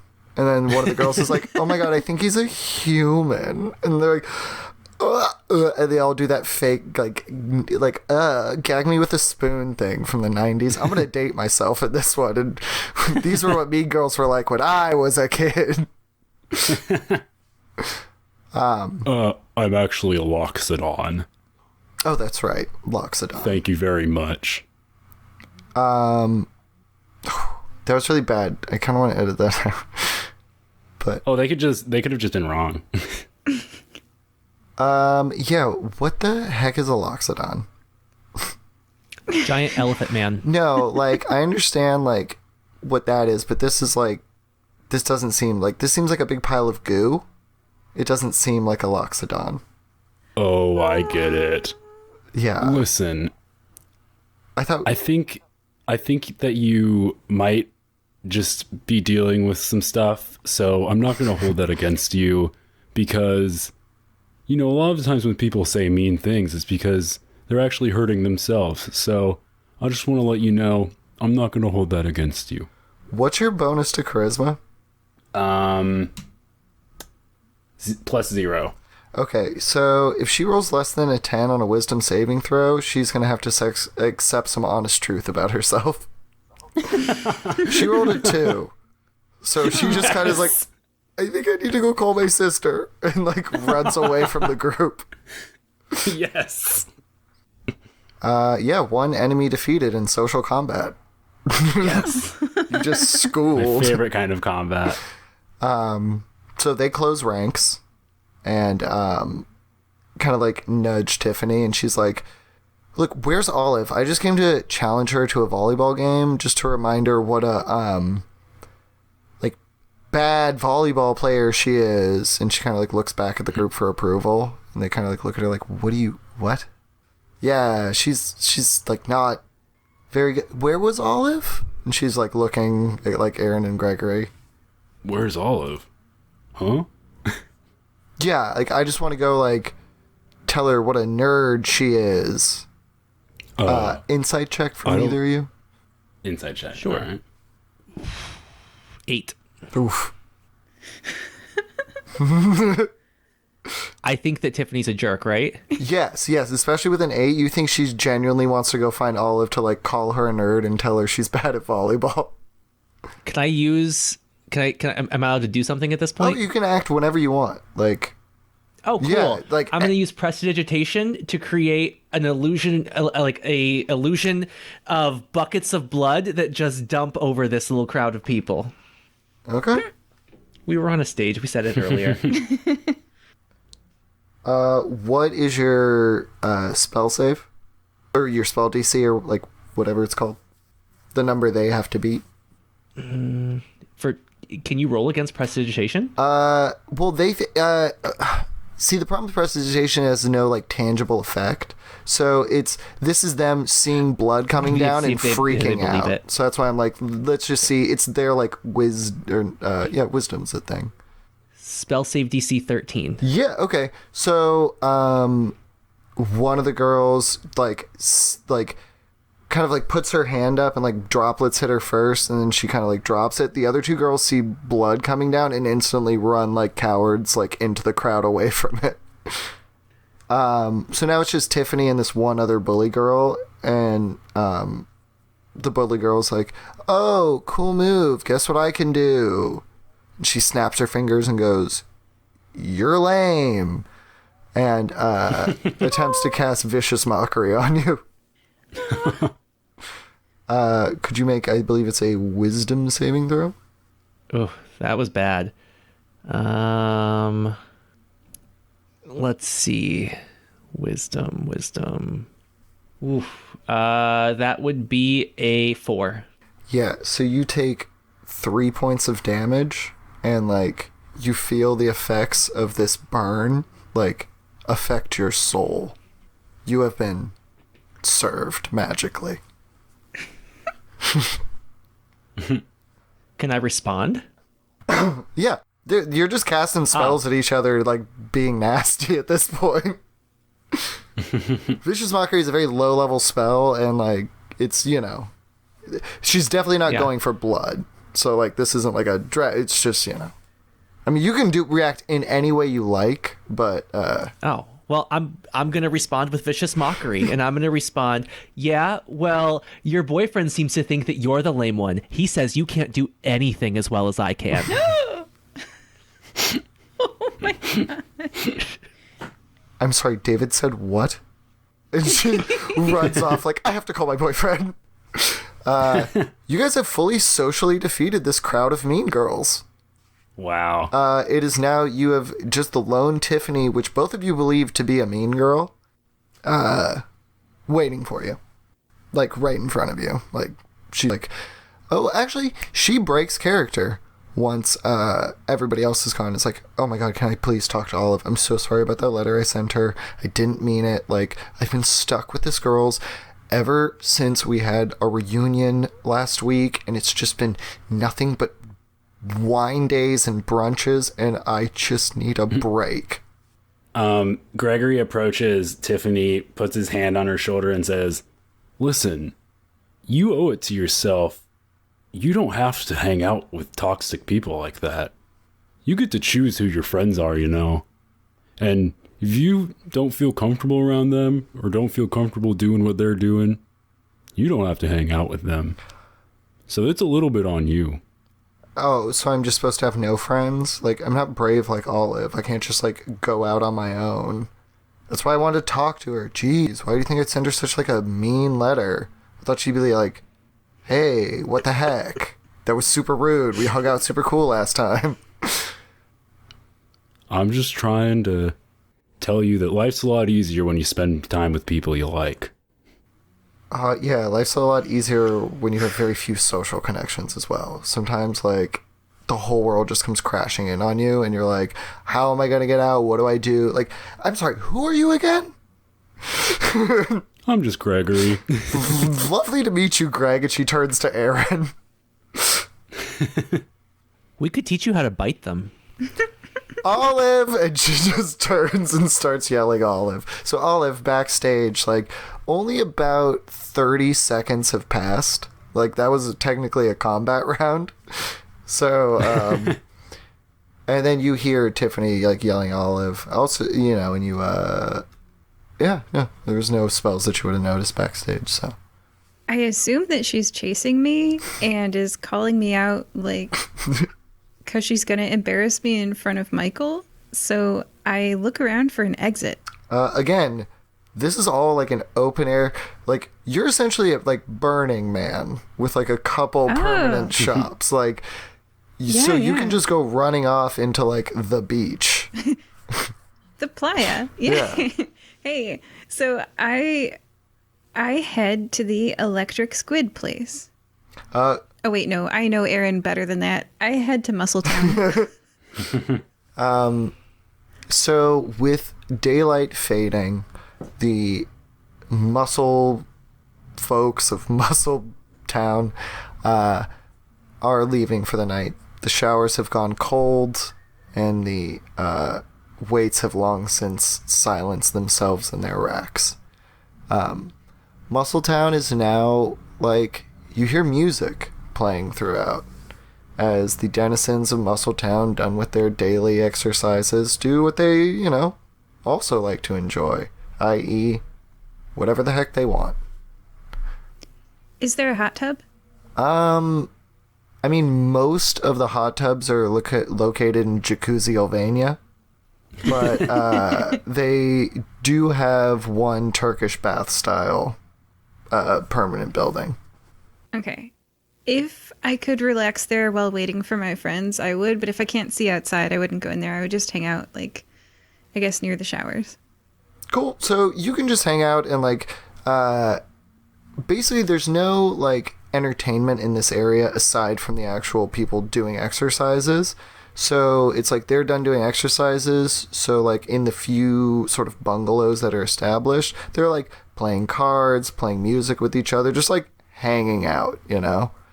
So you can just, like, chill. And even though you frequently call yourself obese, like, you have been doing monk training courses, you do have pretty good stats, like, you are built roughly the same shape as a lot of these bodybuilders, so you definitely don't stick out. Oh, no, I'm really fat. Yeah, no, I'm 240 pounds and 5'10", so I'm quite overweight. Well, what's your constitution and strength, though? So I'm fat. I'm real fat. There's muscle underneath there. Yeah. There's starting to be muscle underneath the layers of fat. All I'm saying very is hidden. shape-wise, You performed a perfect backflip. you fit in here. I think that speaks for itself. Yeah, you did a perfect backflip not an hour ago.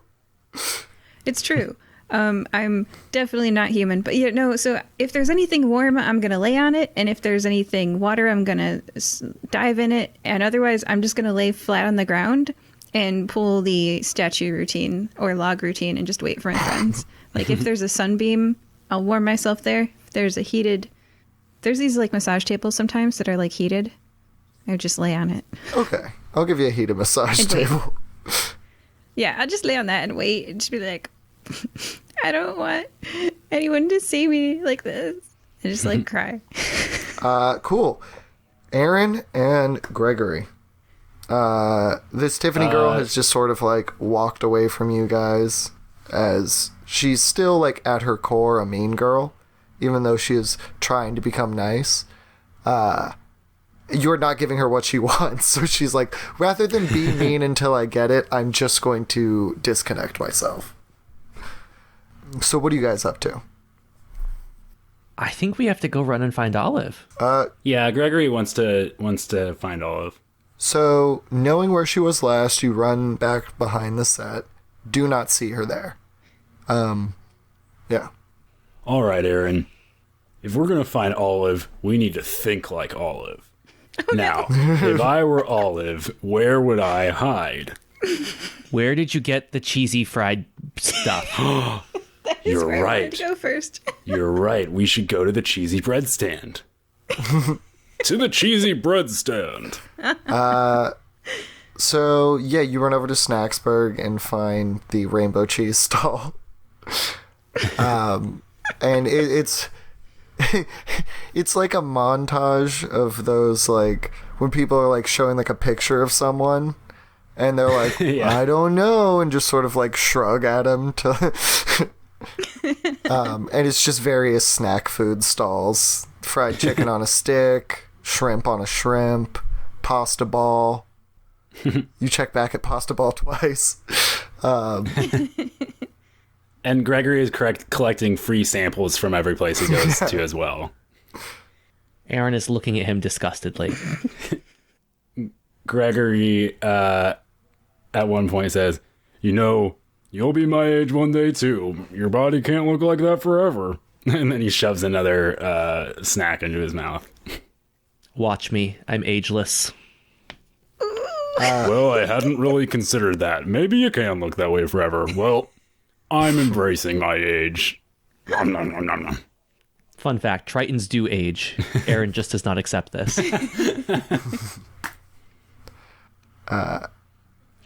Maybe she's hanging out in that eel place. She liked eating those. Oh, you guys know me so well. That's where I wanted to go. All right, let's check out the eel place. So, All right, let's go. you notice the eel place, as these are electric squids, is actually inhabited by squids. I know, I tried to make it fantasy. Should have just gone Darn with the it, we eels. forgot Would've been way again. easier. These electric squids are also bioluminescent. So as the sun has now set, the entire squid pool glows with a sort of soft pink and blue, like it floods the area in the same way that like a lit up body of water gives those sort of like lilting light patterns on the walls. And there's like kids sort of like dipping their arms in, like still playing the shot game. There's couples just sort of enjoying the light, and the squid guy is still just like frying up squid upon squid. Oh, Hey, I go over. oh, go ahead. I go over to the squid pool and say, "Yo, squid babies, you seen our friend?" nah, we ain't seen nobody. Not like we'd snitch if we did. You want to go on the grill? Oh, whoa, okay, boss. Look, I was talking to one of the seagulls earlier, and I heard your crocodile friend was like looking over this direction, but then suddenly changed routes and headed somewhere else. Now don't grill me, okay? I got a clutch of eggs just waiting to be hatched. All right, you can live this time. I ate some of them earlier. I'm glad I don't talk to them. I run out of this building and look around for any sign of her. Give me a perception check. Or survival, whatever you'd rather make. Survival is more of a traditional tracking. Perception might be like actually seeing something. I rolled a 19, so I'm not sure it matters regardless. Okay. Either way, you're like, the lure of Muscletown is like, I feel like I should go back there. Gotcha. Yo, Gregory, I just have a feeling. I'm really supposed to be in that Muscletown building right now. Of course you have a feeling that you should be in Muscletown right now. Yeah, boy, let's go. Listen, all right, you've convinced me. Let's go. Cool, so you guys head off, and within a few short minutes of searching, Olive has made herself, like, semi-apparent to, like, specifically, like, if her friends are looking for her, like, oh, this is probably where Aaron would look first. And then Aaron is like, let's look here first, and immediately finds Olive. Yay. So you guys are together. Olive, we were worried sick. Gregory, Aaron, I knew you were fine. You're tough. you escaped Tiffany. Yeah, she's a bit of a firecracker. Yeah, she is. She's really nice when she's by herself. Well, she's by herself now. We dumped blood on her friends. You what? Yeah. I also ruined one of their relationships. It's great.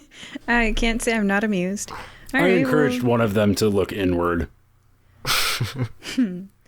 Good. You're so nice. And by the way Aaron says it, you can tell that's not a compliment. But Gregory is completely oblivious to the fact that it was sarcastic. He's like, hey, thanks, man. Yeah, no problem, big guy. To keep her away from her friends long term, maybe we should beat her in volleyball and then they'll dump her. That's not what I thought you were going to say. I was going to say I have some rope. But yeah, that sounds good too.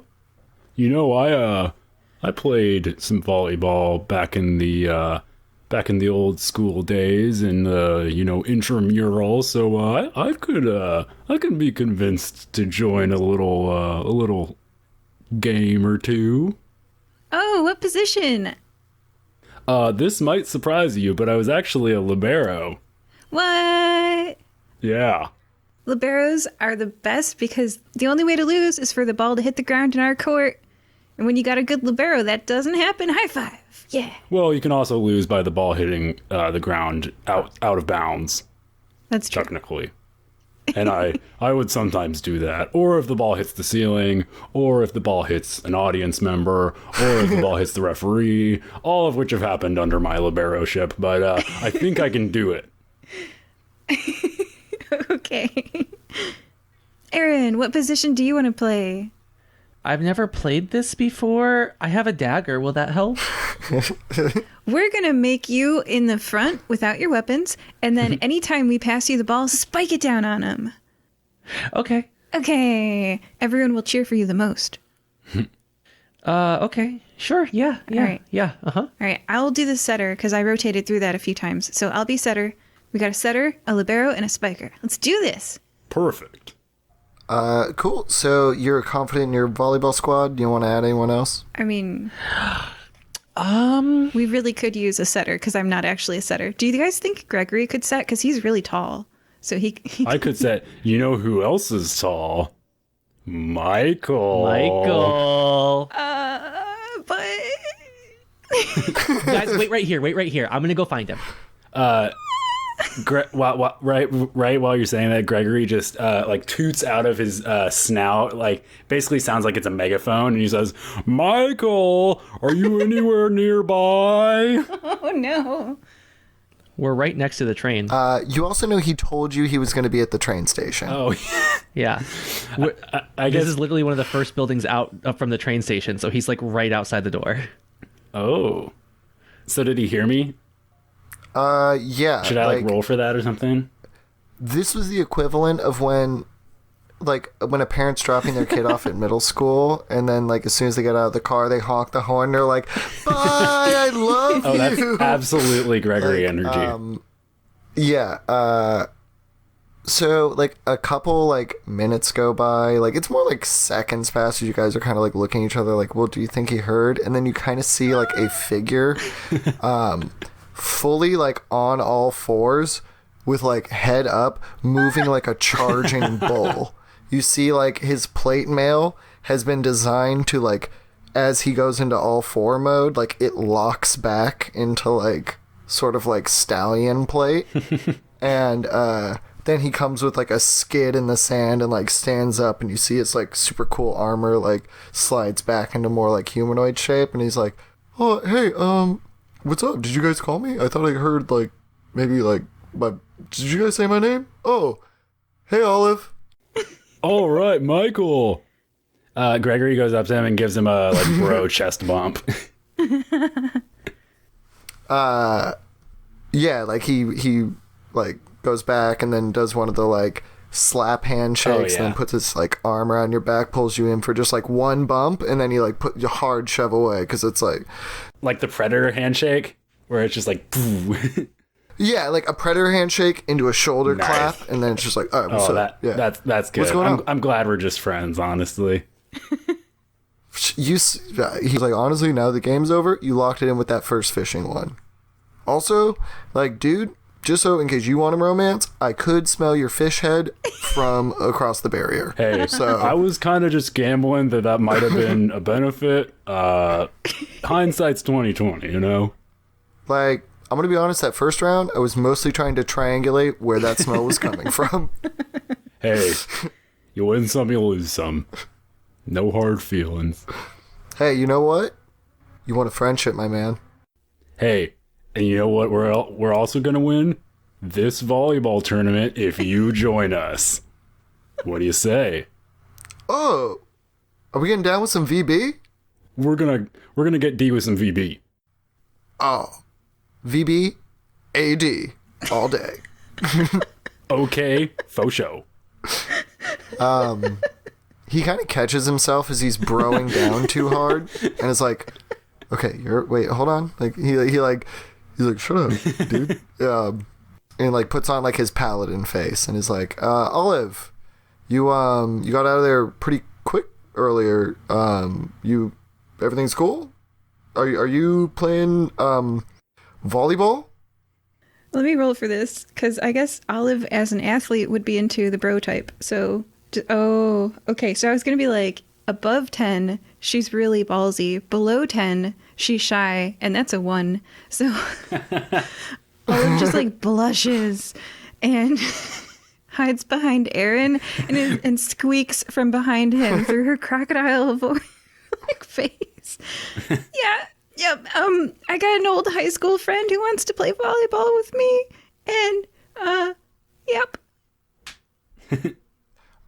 So I rolled to see how into this he was, and he rolled a 19. Oh no. So, like, I'll send a picture if you want me to confirm it. Like, so he kind of like responds in kind. Like, you know, they say like when people are into each other, they sort of like match mannerisms. And he like takes like a step closer to Gregory and it's like, yeah, dude, like, and it just like slips back into nervous bro mode and is like, yeah, no, we can get down. Like, do we have a Libero or whatever, or who's setting? And he just like instantly is like, okay, say every term you know about volleyball. You would be the setter if you want to be. Yeah, like that sounds cool. If you want me to be, I will be like, I will sit all day. And he starts like doing squats and you can hear like his armor's creaking and then he's like, it sounds super dumb. I got armor grease somewhere. And he's like patting himself. Yeah, so the plan is I and Gregory will make sure that if the ball comes at us, we'll stop it from hitting the ground. We'll pass it to you and you set it up for Aaron to spike it. Yeah. We got this. I question this plan, but okay. Yeah. I like tentatively high five the whole team whole group high five. Us. Go. Wait. Before we start, are we just naming the team name Firebreathing Kittens, or are we thinking about a different team name, or what's the thought process around this? Electric Squid. Electric Squids. Now that's a team name. Yeah. To no one's surprise, Michael agrees with Olive. Cool. So it's a simple matter of a volleyball game then, guys. All right. Let's do this. Simple, he says. Yeah. You guys walk to a new section of town, the recreational athletic field. You see there's multiple beach sport like areas set up. What's the one? Tetherball, volleyball, frisbee golf, like a rough football court's been erected. There's even like a small basketball area, as well as a bunch of crazy fantasy sports like Magic Node and Schmolf, which will be developed in a later episode. So stay tuned. Schmolf, I love that one. Gregory is very bad at Schmolf. Yeah, I know. You all want to know what Schmolf is, huh? But that is not why we're here. We are here for some straight-up volleyball. You can tell it's the main court by the amount of illumination around it. Now we're far past sunset and well into the night. A cold ocean air rushes over your skin. Any exposed parts are prickled on end. I was going to say goose skin, but I think over half this group has scales or fur. So, but yeah, it's cold. You can tell by the illumination around the court that Tiffany and her team have already been establishing dominance. Much like the robot designed to arm wrestle, this team designed to volleyball has been slowly smashing all opponents. I think everyone has 2 punches, right? I believe Gregory has 1 because he lost the arm Gregory wrestling. has 1. True. Well, Unless he got a participation punch for the game, the dating game. Are we saying we were all just using one card? Because we did finish 3 challenges. Oh yeah. yeah. You have a collective total. So you definitely have enough for 1 card. You can clear 2 cards easy. You know what? We'll do it straight up carnival style, where you can just trade down from the big snake to 2 smaller elephants, so to speak. Nice. Cool. So, that being said, you are approaching the volleyball court, and this looks like a survival-style elimination ceremony. Would anyone like to take any dramatic actions as they enter the scene, a la pro wrestling? Okay, you know that long stage that they walk down and then they do like a pose? Mm-hmm.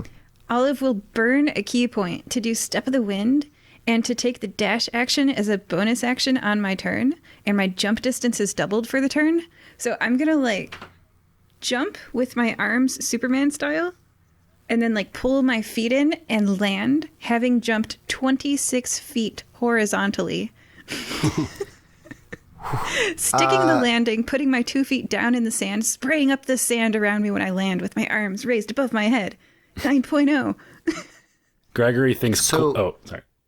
Oh, not only does all that dramatic action, but the step of the wind, like, airflow behind you cause all the, like, wick-lit torches to, like, one by one go out behind you. As, like, attention is dramatically drawn to the center of the ring where it's like, what the heck? Oh, wow. Dramatic Olive. Go ahead, Greg. Gregory thinks to himself without saying anything. He thinks, man, we really could have used that key point during the game. You guys, Michael, since he is now a good like 30 feet away from Olive, just goes, dang. Yeah. Go ahead. And Aaron calmly walks up to his compatriots here and says, you know what, guys? I really admire each of you. You are both some of the most competent people I have ever met. And I think we're going to do okay.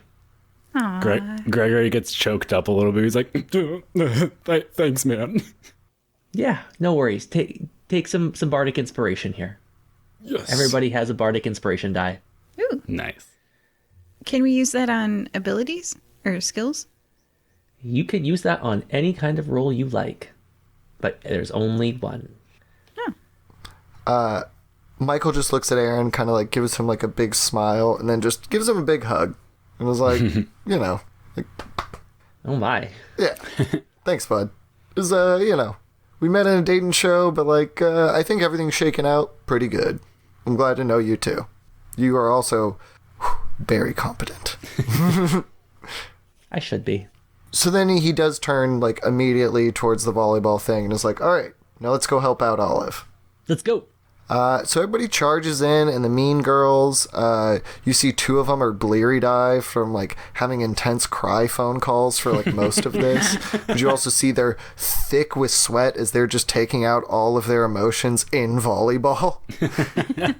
The other two, which were scared off by blood, are now, like, looking at you like, you're so tricky. Okay.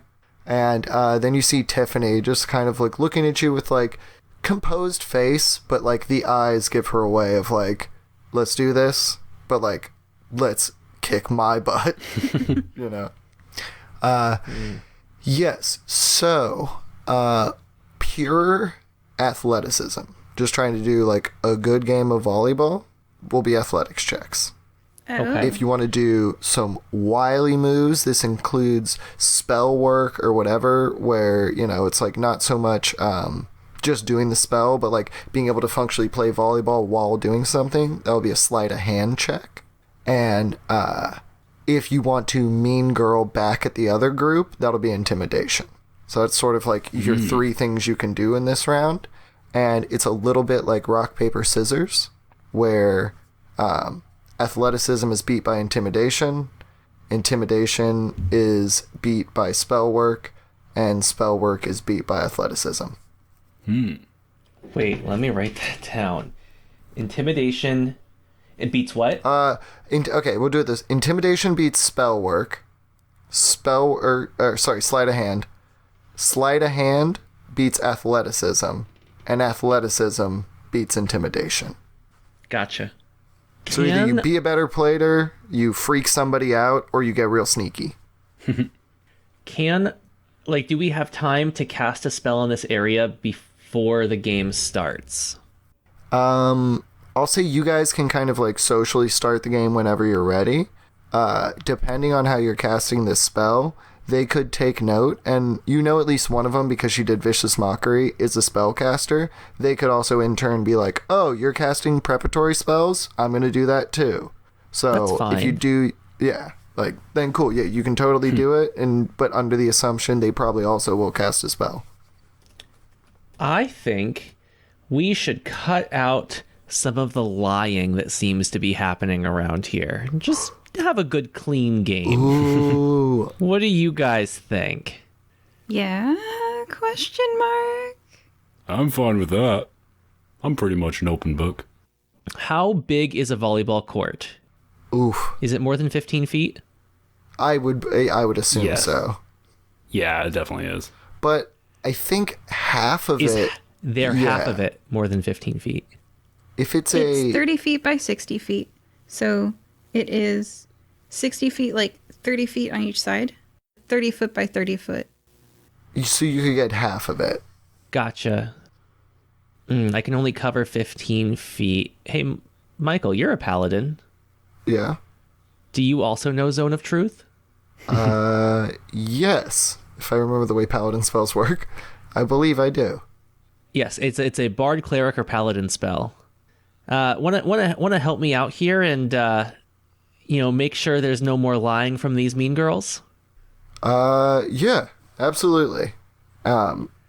Okay. So between the two of us, we can cover the whole 30 feet of their side of the court. And they have to make a charisma saving throw. On a failed save, they cannot speak a deliberate lie while in the radius of this spell. We will know whether everyone succeeds or fails. Oh my god, not one of them broke a 10. My DC is 13. So none of these women can lie to each other or to us during this game. Ooh, I Ooh. like that. A bit of a therapy session as well. I do want to say, just to, like, as everyone knows how impressive this was, they're all mean girls. Like, pretty popular girls, high charisma characters. So, like, I mean, none of them have an 18, so that, with a 13 check, that was, you threaded that needle perfectly. Beautiful. Dang. I am shocked. I was not expecting that to work well. One of them even got a natural 1. So, like, they're, like, just blurting out facts. Wow. I peed the bed till I was 9. Yep. So Gregory, as an attempt to psych them out, asks them the simple question, what do you girls think about each other? Oh. Okay, so I'm going to give this with the Zone of Truth. Make your intimidation check at advantage. Okay. I have a +0, so... with advantage, I got a 20. Natural 20. Wonderful.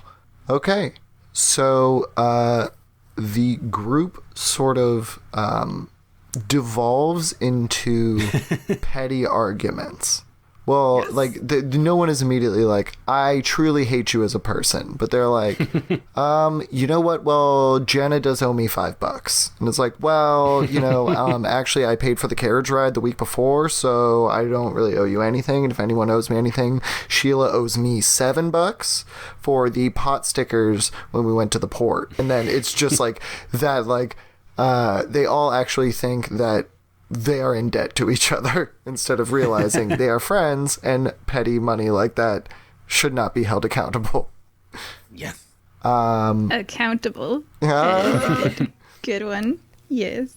So any of them who are going to make, I believe, athletics checks will now do so at disadvantage. Nice. So who goes next? I think... Olive? We didn't roll for initiative. Oh, yeah, we didn't. Because we were just doing preparatory spells, so let's roll for initiative, and then maybe we'll have to cycle Gregory's last move, like, into initiative order. Oh, okay. Well, I just imagine that being, like, during, like, the handshaking portion of everything. Oh, okay. Oh, yeah, so they can chat. Yeah. So, yeah, okay, then I'm just going to give a very simple -1 to... okay. their checks, as they just have been lowly destabilized for this whole encounter. Yeah. Nice. So, one member of each team, let's roll for initiative for the group, and that's sort of like what you're going to be set into for the round. Okay. Gotcha. 8. I got a 16. The other group did get a 17, so... Oh, I tried.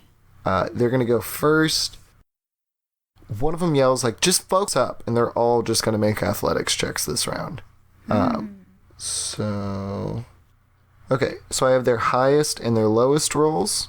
So that's DC just for depending on the actions you make. If you roll anything higher, you score the point for the round. We'll just say first to 3. How does is the advantage versus disadvantage for whether we are intimidation or athletics, or because you said one beats the other? Yeah. So if you they're all doing athletics. If anyone tries to sleight of hand them, if they, I guess it's easier to do at advantage. If any of you breaks the highest of them, then you get advantage. Everybody else in the party gets advantage on the rolls. Oh, okay. But if you roll below the lowest, you could potentially incur disadvantage, if some of them did different move. But this is a mechanic I'm trying out, but they're all just doing it athletics to keep it simple. I have a quick mechanical question. So Gregory has a 5-foot-long trunk on his face that can be used and maneuvered like an appendage. So it can hit things, it can push things, it can pull things. So I'm assuming it could do the motion of a fist in bumping a ball. So if he dove for something, he would have extra range. Would that factor into checks in any way? Not in the checks, but you can go ahead and functionally have reach. Cool. Okay. So does it matter when we all go? No, you're just taking turns as a team. Okay. I might want to go first then, because Aaron's always going to do spells. I want you to go. I have an idea because you're the spiker. Okay. So. Oh yeah, it's usually libero, setter, spiker. Okay, so here's my plan. I'm gonna say, Michael, Aaron, run to the front. Both of you run up to the front of the net, and as the ball comes at me, I'm gonna do a sleight of hand, right? So the libero is gonna catch it. So Gregory dives and receives the ball, right? Mm-hmm. And he puts it up into the air. I'm gonna put my 2 hands above my head with my fingertips touching and my elbows out, and I'm gonna fake. That's my sleight of hand. Fake as if I'm going for Michael with the ball, but then when their timing's off and they've already jumped, I'm gonna use. So basically, you can lower your hands towards your head to increase the impact time of the ball hitting your hands, and it changes the pacing of the ball. And instead of you're not catching it, but it's just slower than they thought it was, because they thought you would quick set it over to Michael so he could spike it, but instead I slowly set it over to Aaron using my sleight of hand so that he can hit it from the other end of the court that they don't anticipate. So that's my sleight of hand in volleyball. I tried. Okay, so what did you roll in your sleight of hand? 18. You beat their highest. Now, anyone who is going to make believe... We have advantage. Yeah, you have advantage now. Because they all did athletics and you just beat it with the sleight of hand. So you all have advantage on your actions. Yay! Nice. So they don't see Aaron coming, and they have 3 blockers up in front of Michael, but he doesn't have the ball. Oh! I've been watching too much Haikyuu. It's a good anime. You should check it out. Cool. So Aaron, what is your action going to be? You could try to double deceit, or Well, I think I was just told I'm supposed to spike it over the net. Cool. So you're going to go for the athletics? So, no, of course I'm going to do sleight of hand. I always will. So what you can do is just tap the ball and send it straight down on their side of the net, basically blocking its momentum and just making it drop like a rock. And that's a sleight of hand move instead of an athletics move, because you just boop it right over the net. Well, Aaron doesn't play like that. He has his own way. Come on. So Aaron they're expecting me to spike it down right in front of them. But instead, when Aaron jumps up to spike it, he uses his cantrip shape water and has a little cup of water in his hand that he makes push outwards against the ball to give it a little extra force. And instead of spiking down right in front of them, it spikes where they're not defending, out in the back of their area. And my roll with advantage on that is a 25. Oof. If an 18 beat their highest, a 25 thoroughly beats them. See why I will always be doing the sneak actions. Cool. So Gregory, not to cut you short, bud, but they already scored the point for this round. They got enough successes to go through, so yeah. Gregory's fine with that. He says, "Way to go, guys!" Well, you have a turn. Is there anything you can do to help for future rounds? Yeah, you could set up for the next round, but this one's already been resolved. Oh, okay. So, okay. Something emerges from deep within Gregory. It's been a while since he's played competitive sports, and one aspect that he forgot about himself was that he becomes very competitive during certain sports, and volleyball is one of them. So he actually enters a rage all of a sudden and just screams out, "Let's go! Let's do this!" And in that way, I would like to roll for intimidation. Because everyone on the other team has seen Gregory be this, like, kind, bumbly guy, and they've never seen him scream before. So... yeah, wonderful. All right, I'm going to roll please. intimidation. Ooh, an 8. It is not lower than their lowest, so you don't have to worry about, like, reversing any benefits. Okay. But, it does not increase any effectiveness. Gotcha. Cool. So it's back to their turn. They're gonna switch. Oh wait, Michael still has an action. So Michael is going to follow suit. He's not a barbarian, so he can't go into a rage. But he just lets out like a ripping loud moo. And like it's like deep from inside of his chest. We're like, "Ooh, I've never been afraid of a cow before, but that wasn't a good noise." He tied with their lowest.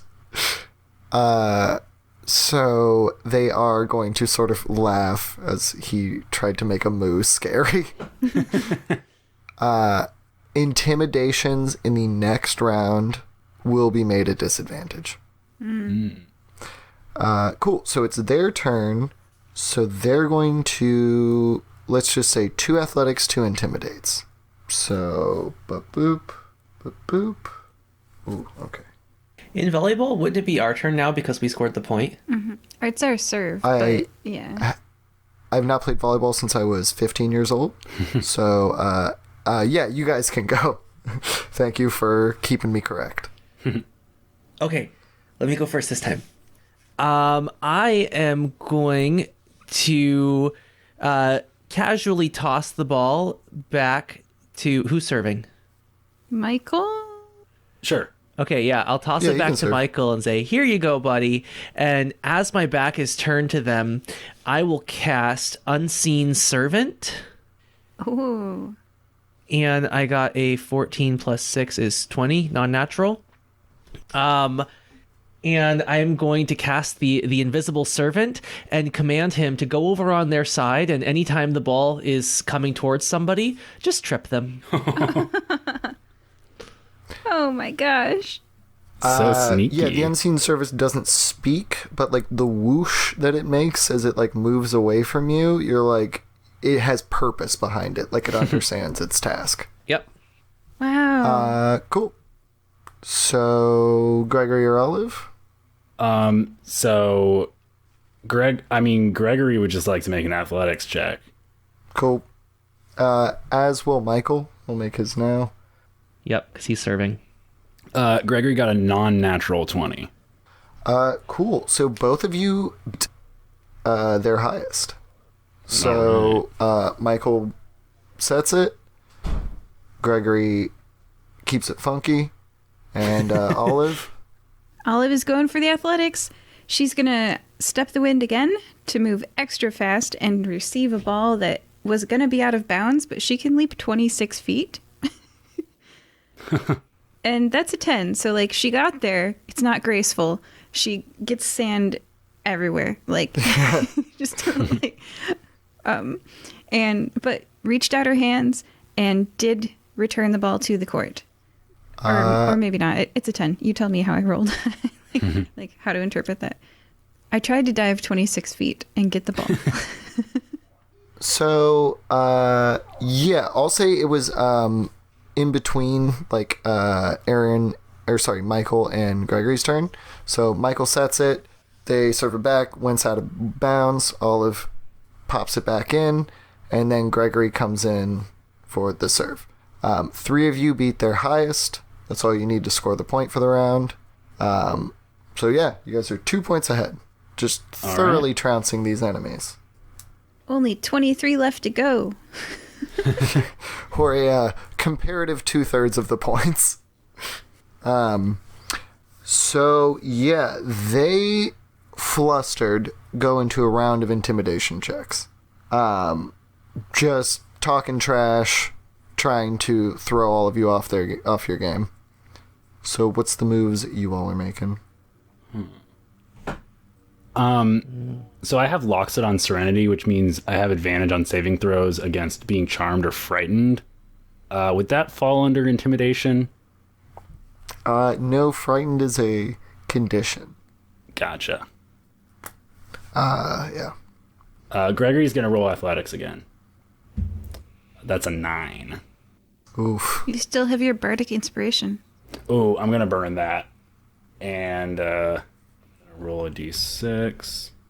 5. So 14 total. Pull yourself through. It does not break their highest, so it counts as one fail for your team. Olive, Aaron, Michael. Michael is going to attempt an athletics. That's his best. He did not do very well. Yeah. So both of Olive and Aaron will both need to succeed just to prevent no points for the other side. Okay. Where's the ball right now? It's coming over to your side. Is that it? It went over. Oh no, it's As on it their heads side. over our heads, Olive spends her last step of the wind to jump 26 feet in the air and try to spike it down before I can get here.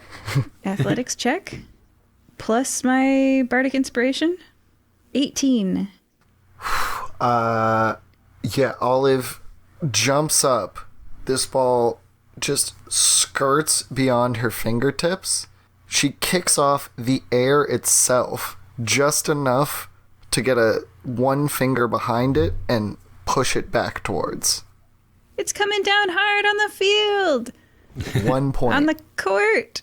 Yeah, volleyball terms. Aaron. All right, I'm going to use a sneak.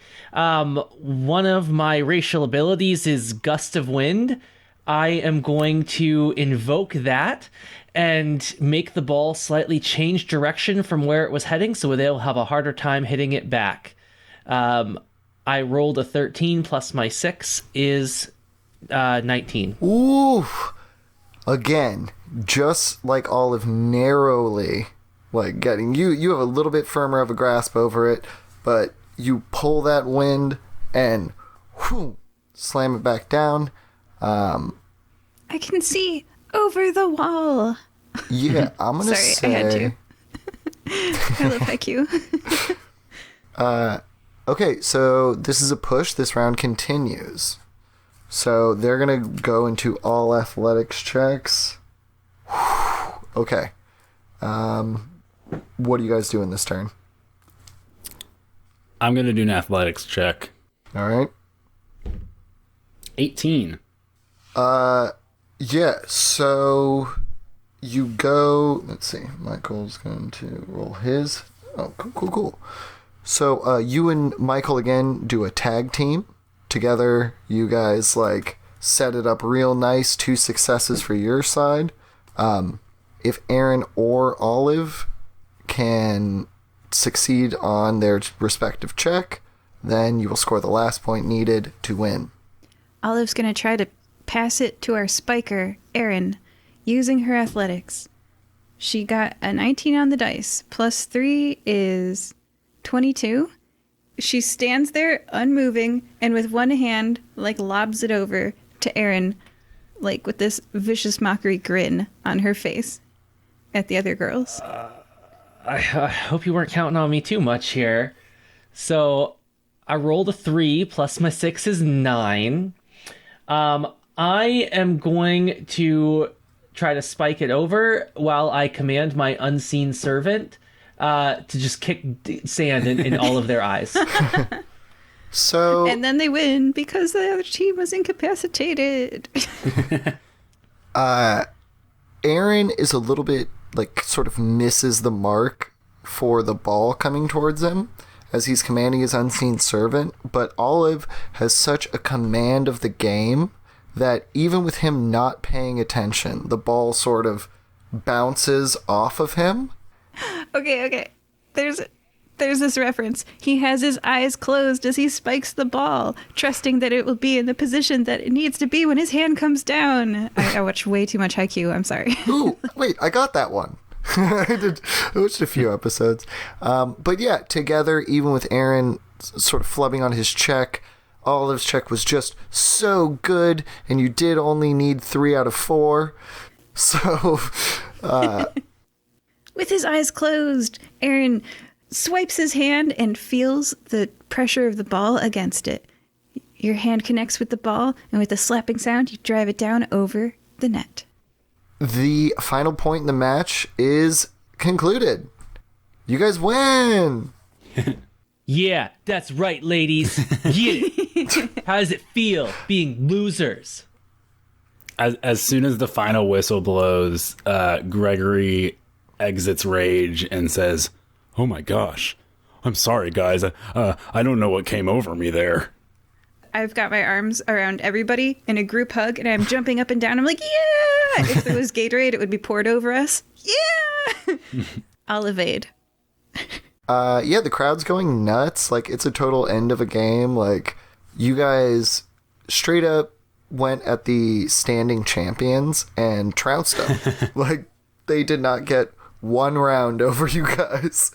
What an underdog story. You see, as you guys are, like, intimidating and laughing, that other group is totally just, like, insulting Tiffany and, like, being super mean, and then they walk all away, and she kind of gives it, like, half a second, and then once all their backs are turned, she immediately runs over and, like, screams into your group hug, and is like, "Oh my god, you don't know what a weight you've lifted." Like, she's like, "I understand, I could have did this myself, but sometimes it's so much easier when somebody forces the situation for you. I'll work on my own personal responsibility and maturity in the future." Yeah. Aaron disengages from the group hug. That's kind of a lot there, lady. Okay. Yeah, but everything sort of winds down. You guys get your last punch cards, like the punches in them. You did complete 2 of them. So the prizes you can choose from are a warhammer that, like, looks like one of those big squishy ones, and if you critically hit someone with it, you can cause the effect of Tasha's hideous laughter to last for 1d2 rounds, because it's just so funny to get bonked with a big squishy hammer. Does it make a squeak sound? It makes a very funny squeak sound. I don't know if you all played Yes. Paper Mario, but there was a badge you could get that made all of your attacks do a squeaky sound. That's amazing. But there's Does that. Gregory want that? Do you hit things with hammers? I do have, I'm a barbarian, so yeah. What's the damage stat on it? It's a standard warhammer, but it just has an effect that goes off on a critical. Gotcha. I could take that if no one else wants it. Yeah, go for it, Gregory. Hey, thanks, guys. There is SPF Sideways 8, which will provide immunity to any fire or radiant damage for 1d4 rounds. Whoa. Maybe. What are the other prizes? Let's see. There is a talking bug that it's called the Jiminy Cockroach that can cast, like, a lesser form of divine intervention. It's, what's that spell that just tells you if something's a good or bad idea or not? Oh, augur. Augur. Yeah, it can cast augury once per day.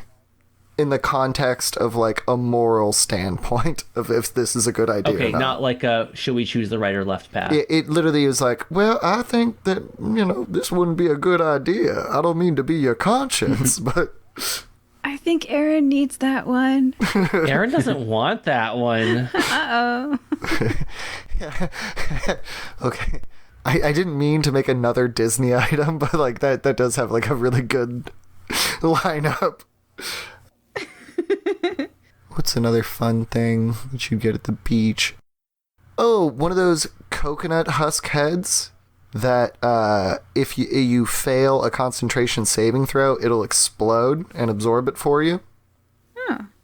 I think I'm gonna go with one of these tubes of sunscreen. Cool. You said it's immunity or resistance? Resistance for a minute or immunity for 4 rounds.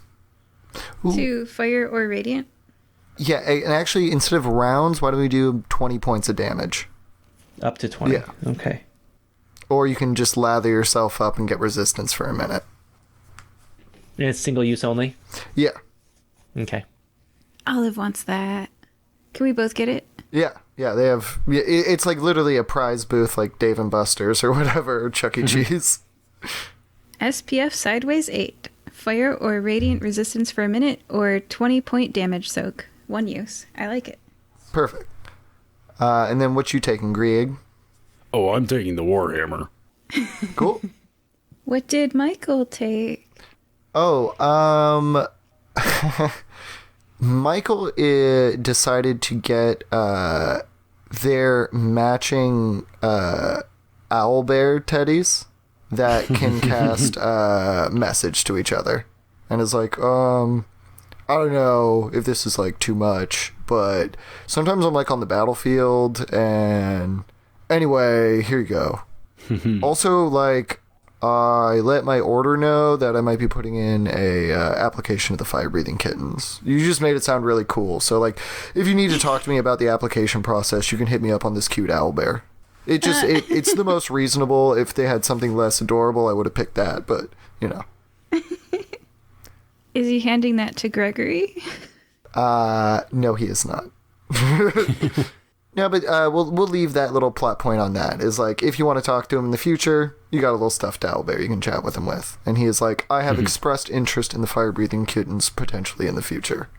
Cool. Yeah. Also, he got a bunch of candy. But he, like, Yay! You can just see that in his bag on the side. He's like, I just had some extra Nice. tickets, so.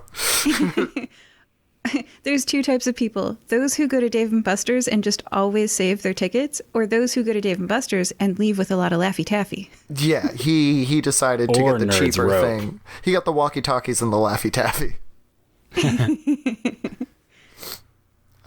Yeah. So, that is largely it. Olive, you kind of, like, Tiffany sort of, like, said her piece of just, like, this was a lot for me. Thanks for helping me out here, dude. Like, I now have enough bandwidth in my life to, like, grow. I think we should have a chat about how if people are making you uncomfortable and you know that you have friends who would help you get away from them, like, maybe you should contact me with a different kind of note. Because I didn't know, Tiffany, that you needed help. So you should not be afraid to reach out to your friends to help you. Because the worst that can happen, like don't block yourself. If the worst that can happen is that someone says no to you, don't, like, auto-reject yourself and say no for them. Like, give them a chance to say no. So, like, I could have said no to helping you, but by not even asking me for help, you said no for me. So don't deny yourself. Give others a chance to help you. She, like, nods and, like, takes it in for a second and then is like, Olive, I really hope we hang out more. There's a lot I could learn from you. Aw. I've been living my life a very particular way for a long time, and it's good to have someone who provides a different viewpoint, especially one that's honestly probably a little bit better for me. And she, like, laughs. Oh, girl, I'm here for you. Like, that's the point of girlfriends. And Olive puts her arm around Tiffany. Tiffany's like 5 feet tall and a satyr. Yeah. So it's like a little bit down, but it can happen. The's only 10 inches difference. She like puts her arm around her shoulders and squeezes her tight. Cool. And then you guys all just kind of like chill together. Like Michael hangs around, but he's not like super up on your back. He's just like, you know what? I think I did enough. I made a good impression. Like, we're cool. Tiffany, however, is hanging off of you the rest of the night. Let me roll to see if Olive the lizard folk is into minotaurs. That's a 9. That's a no. Physically incompatible. But she likes what he said and hopes he joins the Firebreathing Kittens. Yeah. He's a cool dude and he had a fun night regardless. Yeah, would go on adventures again. Woo. That's an unfortunate roll. I let the dice decide. Yeah. So, well, especially a 9 is so middling. Yeah, she's almost there. It's like, at least give me like a 2 or like a 17, you know? Like, Maybe Michael will work on her over time. Yeah, he's not like... maybe she's willing to give him a chance one of these days. Who knows? She just doesn't think he's super sexy right now. But, you know... Attraction can change. You can grow more attracted to people over time. Mm-hmm. Yeah. yeah, well, let's see if Michael reappears in the future. Who knows? Who knows? But with that, is there any final points from Gregory or Aaron? Gregory would like for the this adventure tonight to end on everyone laughing together and then like a freeze frame, like in those like movies that end in freeze frames. And then scrolling credits is like, Gregory went back to his home and prepared himself a nice meal after this adventure. Aaron would like to try to pickpocket these mean girls and split the loot with his friends. Yes. You get a comparable amount of gold for your level to be delineated. Do I get to pickpocket them? Yes. Let's go ahead and just roll 2. I got a 17 and a 5. Okay. So you like snatch the purse of one of them and then you go in to like grab another one and they're like, hey, what are you doing? And you're like, I don't know. But like clearly get away with roughly half their loot. Nice. Beautiful. And that is yet another session of the Firebreathing Kittens. We were joined by Gregory. That's me. Aaron. Surrender the booty. And Olive. Bye. You know that one D&D story that you just love to tell?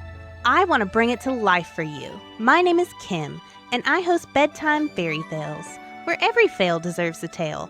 We take your stories and retell them as epic fairy tale adventures, complete with sound effects, voices, and epic music.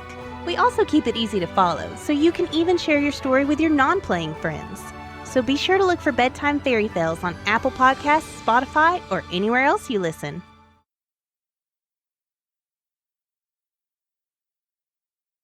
Have you ever sat around with your friends and wondered what would happen if Vin Diesel was a Mario Kart living life a quarter of a mile at a time? We've all been there, but for some reason someone decided to make a podcast about it. At Nerd of All Trades, we offer 10 flavors of nerd, so if you want a little fantasy, sci-fi, monster movies, and more, then you've come to the right place. The sky is the limit, so join us as we journey to Nerdvana through familiar franchises and maybe discover some new ones to nerd out about along the way. With Nerd of All Trades, you're always guaranteed some laughs, random tangents, and a little movie talk thrown in there just to keep things interesting. You can find Nerd of All Trades anywhere you listen to podcasts, so give us a listen today.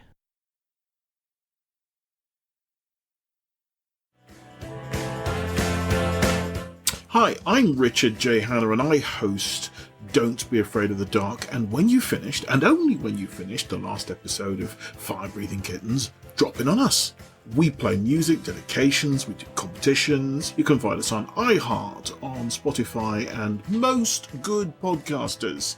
Here comes the big, deep voiceover. News, views, music, and interviews with Richard J. Hanna on Don't Be Afraid of the Dark. Too much? Listen, you're talking about Firebreathing Kittens.